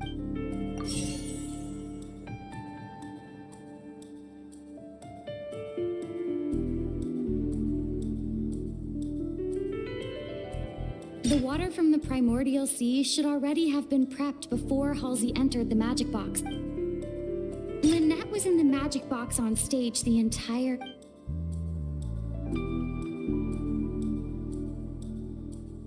The water from the primordial sea...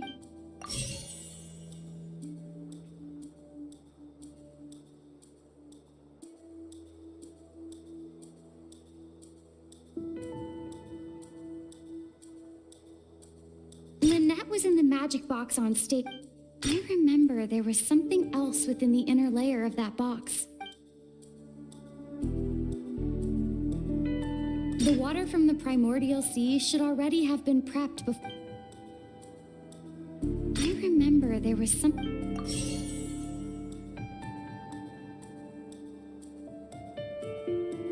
The rope that strung the water tank up...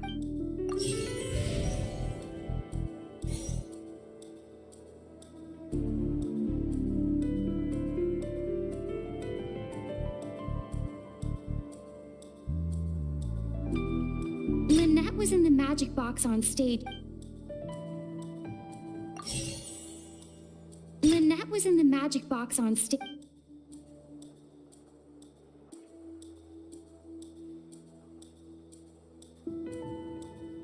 The water from the primordial sea should already...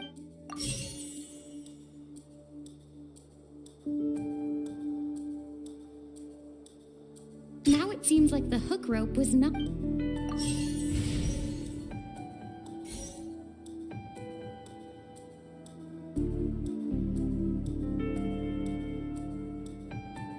The rope that strung the water tank... I remember there was something... Now it seems like the hook rope was not...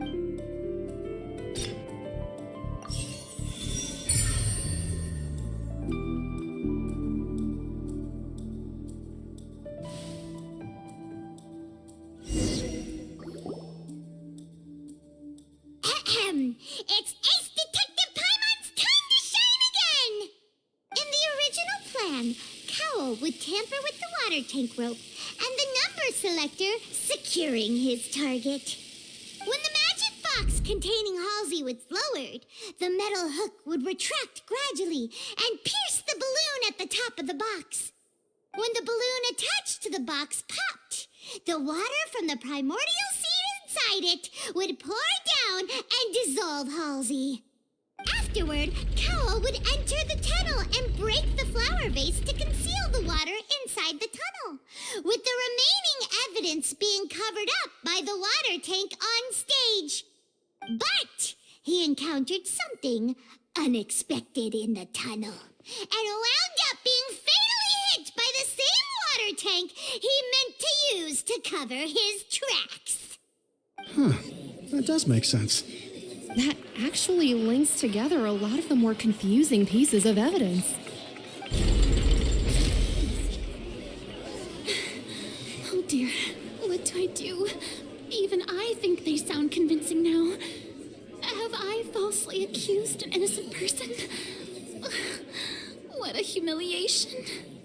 Now, it seems like the only point of contention remaining is the exact circumstances that led to Cal's death. His notes mentioned he had an accomplice who could be related to the situation. On that note, the guards have just contacted me indicating that they uncovered new evidence. I shall now invite him on stage to share it with us. Thank you, Your Honor. We were just inspecting the luggage of the other people involved in this case. And we found an identical sample of the water from the primordial sea among Linny's personal effects. What? That can't be. Oh, I see. Well, how wonderfully comedic to have your own counterattack only to come back and wound you. Does this not clear all doubt? My dear citizens, my loyal audience, allow me to present my reasoning and bring this performance to a swift close. Linny did not need to take part in the dissolution of the young woman at all. Indeed, he did leave the scene via the vent. Having made modifications to the props beforehand, his accomplice Cowl then caused Halsey to vanish using the water from the primordial sea. But upon his return, in cruel avarice, Linny desired sole credit and prepared to do away with his partner in crime. Ultimately, he knocked Cowl out, and the tool meant to cover the crime up also became a murder weapon. Now, as much as I regret having come to such a viciously straightforward conclusion, it does seem that the famed Fatui is quite the cold-blooded and ruthless organization. Am I right, Mr. Linny? We've used up all the evidence we collected. There's no way for us to make a rebuttal here. Is this the end of the road?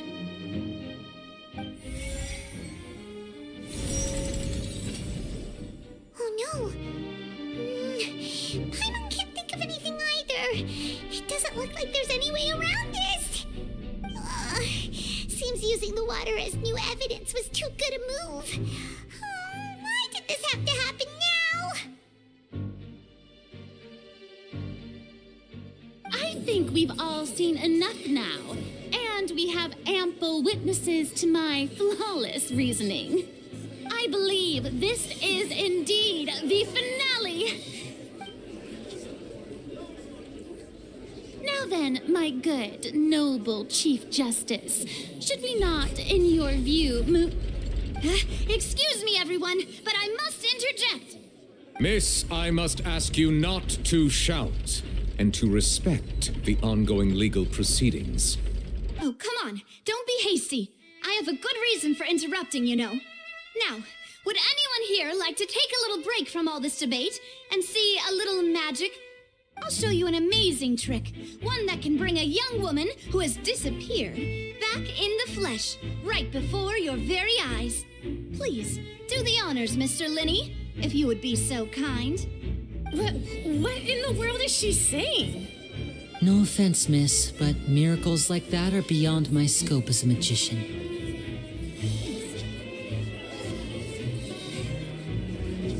Come on now, don't be silly. Magic is all about misdirection, isn't it?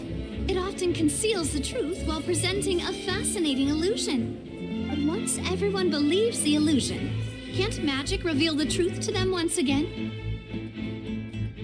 And wouldn't such a trick be the most marvelous finale to today's performance?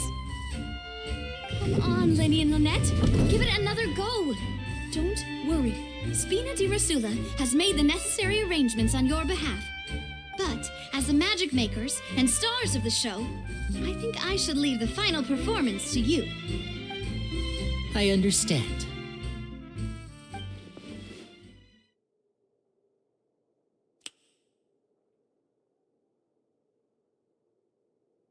And voila!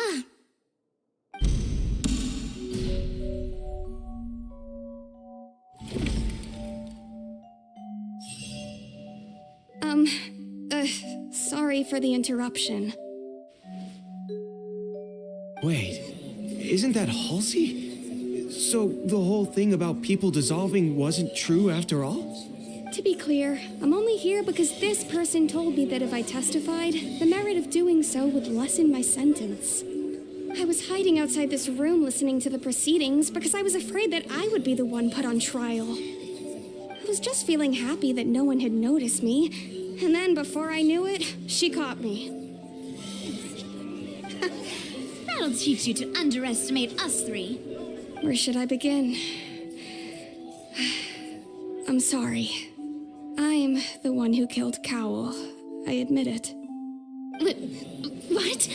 Why? Firstly, my name isn't Halsey. It's Lillian, and I'm originally from Mondstadt. I heard that Linny's show was going to be a real thriller, but I missed the chance to buy a ticket, so I stole one. That's how I make a living.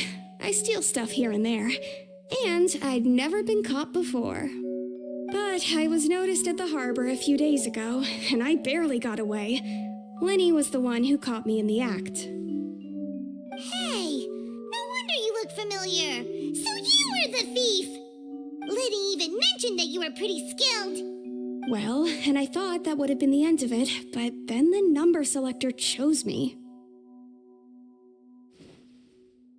He even mentioned the Fortress of Meripede. That's a prison, isn't it? So you can imagine how shocked I was. I thought he was on to me for sure.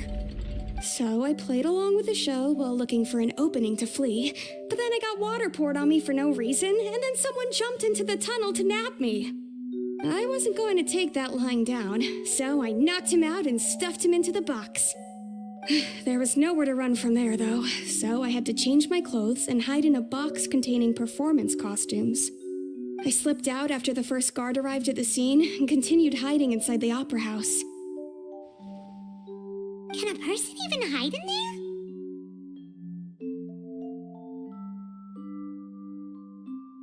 But I swear I didn't know that the water tank would fall down. Really, I swear it. Had I known that, I wouldn't have put him in the magic box.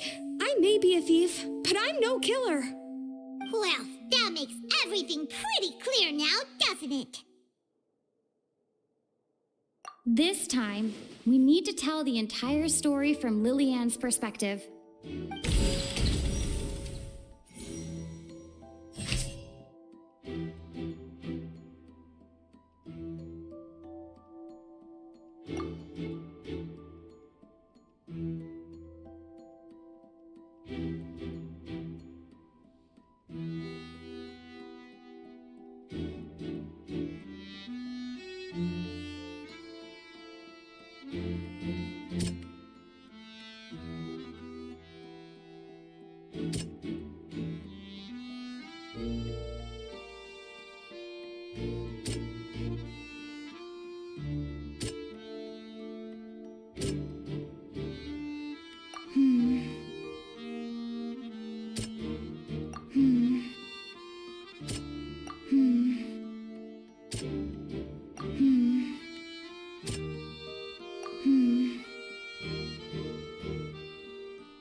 The strange sound wasn't from a fight. It was Lily Ann's attempt to break out when she was frightened.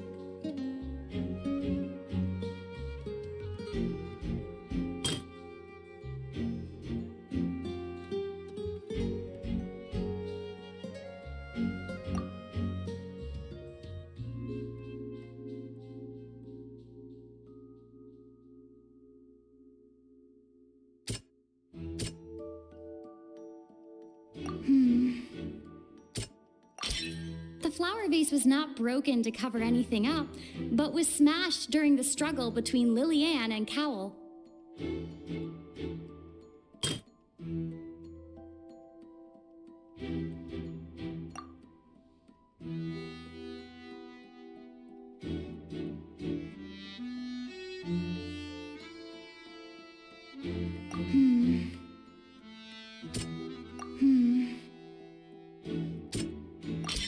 Lily Ann was afraid that she would be recognized if she left, so she changed clothes and hid, biding her time.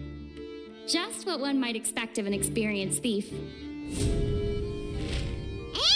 it's Ace Detective Paimon time! Having been selected out of the blue, Lily Ann panicked. Her panic only intensified after she entered the tunnel and had water poured on her head. So she kicked the door open, producing the thud we all heard. Hearing the commotion, Cowell leapt into the tunnel, only to discover that Lily Ann had not dissolved.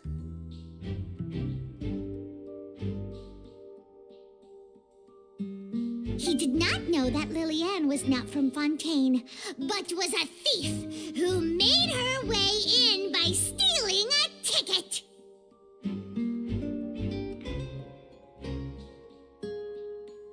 Mistakenly believing that the water from the primordial sea needed time to take effect, he tried to force Lily Ann back into the box. The two broke the flower vase during the struggle, but Lily Ann came out on top, knocking Cowell out and putting him in the box. With no way of escaping, she changed her clothes and hid in the costume trunk until the performance ended.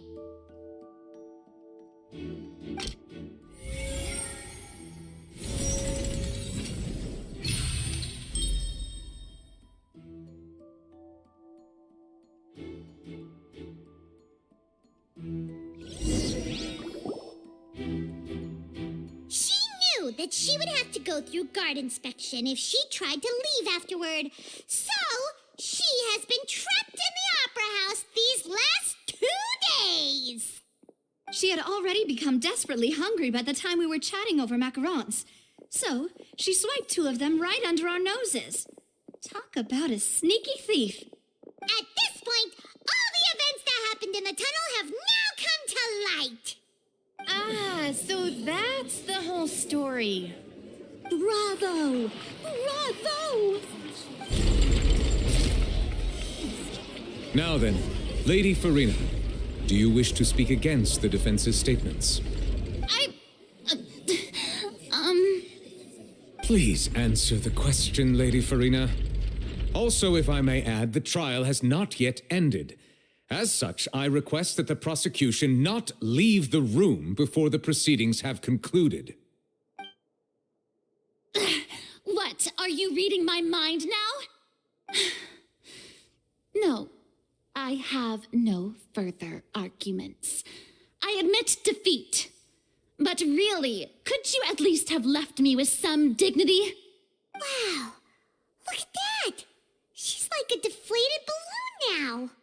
If there are no objections, then as the Chief Justice of Fontaine, I shall once again repeat the full sequence of events. The actual perpetrator of the serial disappearances, Cowell, selected his next victim from the audience reservation list. With some modifications to the selector, he could ensure that the pre-selected young woman would be chosen. To cover up any evidence while committing the deed, Cowell thought of allowing the water tank to fall, which would conceal the water left behind after the young woman was dissolved. He also tampered with the rope suspending the water tank, using the fireworks at the end of the performance to cause the tank to drop and hide the watermarks. He poured the water from the primordial sea into a balloon during the preparation of the magic box and stuck it to the box's lid. Finally, he passed the prepared hook on a rope through the gap in the magic box's door when bringing the young woman to said box. When the magic trick officially began, the box containing the woman was lowered into the tunnel, tightening the hook rope and bursting the balloon containing the water. If all had gone to plan, the young woman would be dissolved at this time. However, Lillian was not from Fontaine and thus fled the box with a loud noise. Realizing that there was trouble, Cowell entered the tunnel and met Lillian. Thinking that the waters had not yet taken effect, he decided to proceed. However, his opponent was more capable than he thought, and he was overcome, knocked unconscious, and placed into the magic box, and thus became his own final victim. Lillian, according to her own statements, then changed clothes and hid until the performance ended, before hiding in other parts of the opera house. As for Linny, he was in the underground structures within the opera house, and was thus ignorant of these happenings. From this reconstruction of events, we can conclude that Linny, the accused, is in fact innocent. While there is much in Linny and Lillian's conduct that should still be investigated separately, this case, at least, can be handed over to the Oratrice to make the final decision.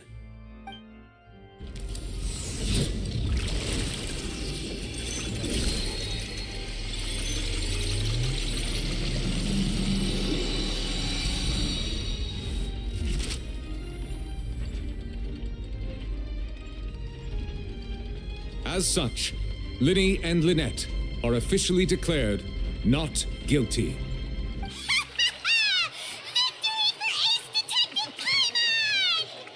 Great work, partners. Thank you all. Thank you so much. Next, I think we deserve an explanation, Guard Vaughn. How did you find the water from the primordial sea in Linny's baggage? Right! Your discovery caused me to make a serious mistake, you know.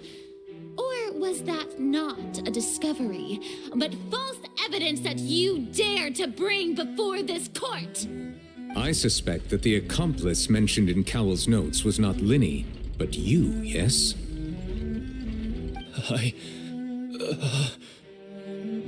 I'm sure you know what you must do to lessen your sentence. Speak quickly! Unless you want to earn yourself a one-way ticket to Coupon Town. I was just following orders. We were supposed to place blame for the serial disappearances onto Linny, and thus cause suspicion to fall on the Fatui. The higher-ups said this was the best opportunity to do so. And now that your plan has fallen through, and the secrets of the water have been revealed, you have become a liability to said higher-ups, yes? Therefore, you would be wise to tell everything you know and seek the protection of the guards. Yes, I'll tell you everything I know. Our boss discovered that the water can cause people to dissolve. It can also be made into a potion, which when extremely diluted, can cause people to experience unforgettable exhilaration. We've been in this business for a while now, and have made decent more off it. The disappearances were also the boss's idea. I mean, this is the boss we're talking about.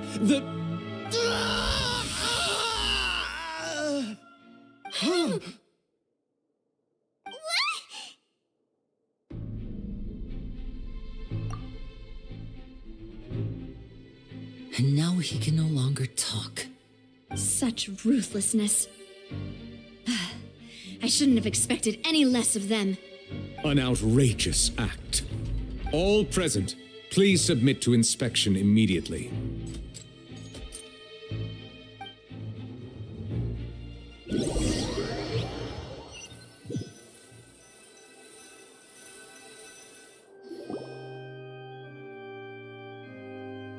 So, we're just going back now? That's true, but... Traveler, Paimon, please wait. Well... I know you may not want to speak to me right now. Maybe you don't even want to look at me.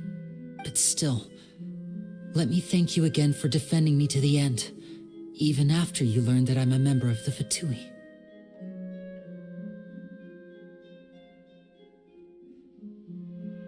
I guess.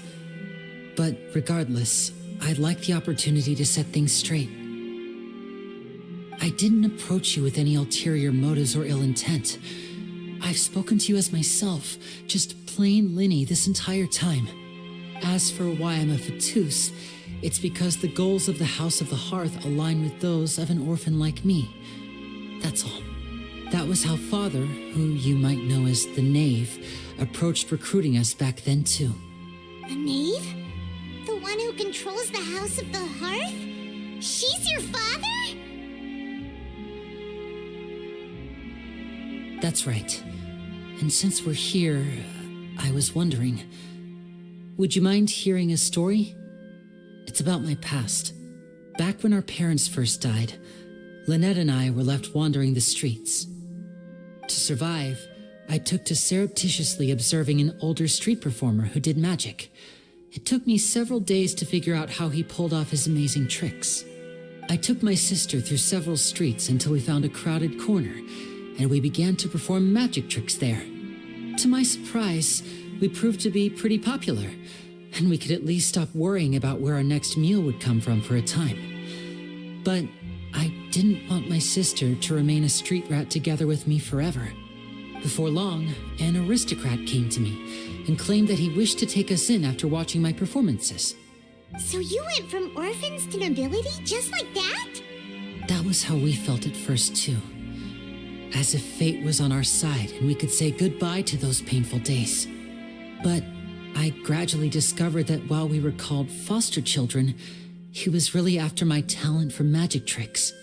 He would constantly take me to all sorts of banquets to garner attention, which he would then use to expand his social circles. That doesn't seem too bad either. Better than roaming the streets at any rate. It took a while for me to realize just how dark his heart really was. After one particular performance at a banquet, I discovered that Lynette was not on the same return vehicle as me. I waited a long time after we returned home, but she did not come back.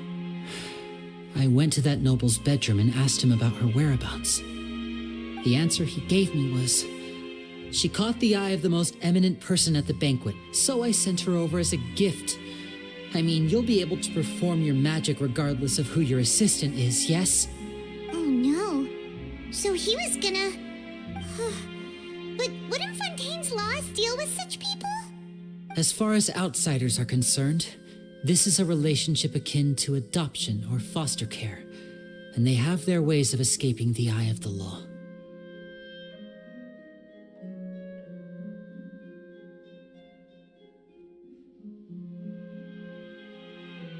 I managed to ferret out the location of the mansion of that so-called eminent person and hurried through the night. But by the time I leaped over the walls, avoided the guards, and made my way in, all I saw was the moonlit ground covered in blood, and the knave standing there in the darkness. So, she'd already taken care of that guy. That's right. She had rescued my sister before she could come to any harm, and had even discovered several girls hidden in a basement, all of them orphans. Father, the knave, might have seen something in me, and so she made me an offer. The House of the Hearth welcomes you, for your interests align with ours. Here, none will ever betray you. Indeed, betrayal shall never be permitted here. I was hesitant to trust her. I had just been betrayed by nobles. But she was also quick to destroy the noble who had taken us in at first, giving us back our freedom. Oh, so that's how the two of you joined the House of the Hearth.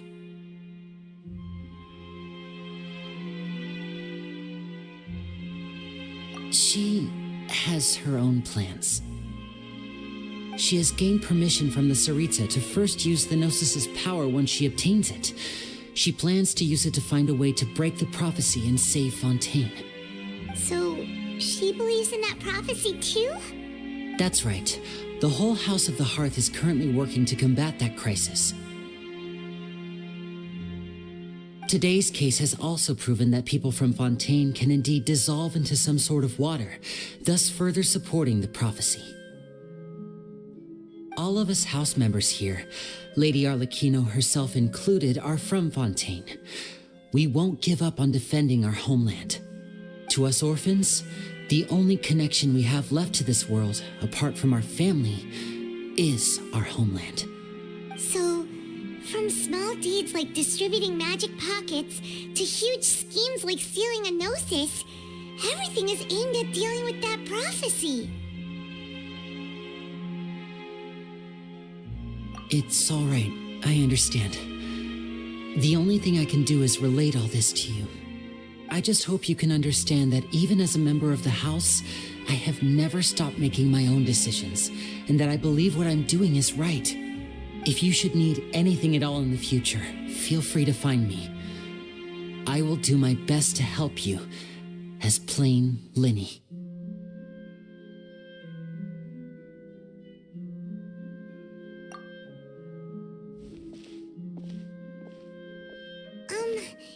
Bye, Linny!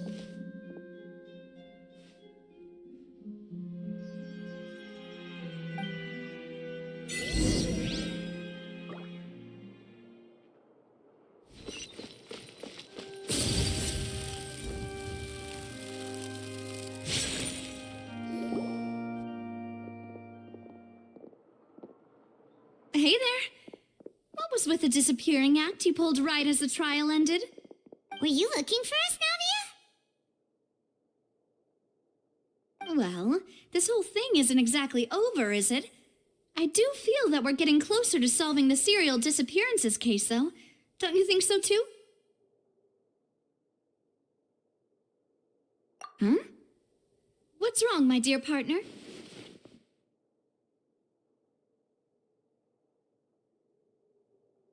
Besides, are you sure we're the ones who can crack a case that's been cold for decades now? And given that there's new evidence from the trial, there should be a trail of breadcrumbs for the Hydro Archon's people to follow now, right? Ah. I see. Well, I won't lie. I'm a little shocked to hear that from you. But I suppose you are just travelers who have only arrived in Fontaine after all. Sorry. I might have been too presumptuous. Don't say that, Navia.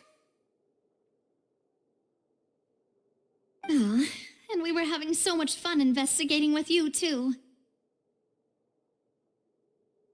It was like having new waters flowing into a stagnant mire, causing new hope to spring forth, and the reflection in the murk to become clearer. Well, sorry about that. I'm a bit prone to nostalgia. Don't mind me. Wait, shall we have a farewell meal? You know, to commemorate our time as partners? Huh? Do we really need to get that formal? Well, guess you really did treat us as partners, huh? Well, I'd just like to have a proper ending to every important memory. That way there are no regrets later. Anyway, it would just be a meal, so it shouldn't take up too much of your time.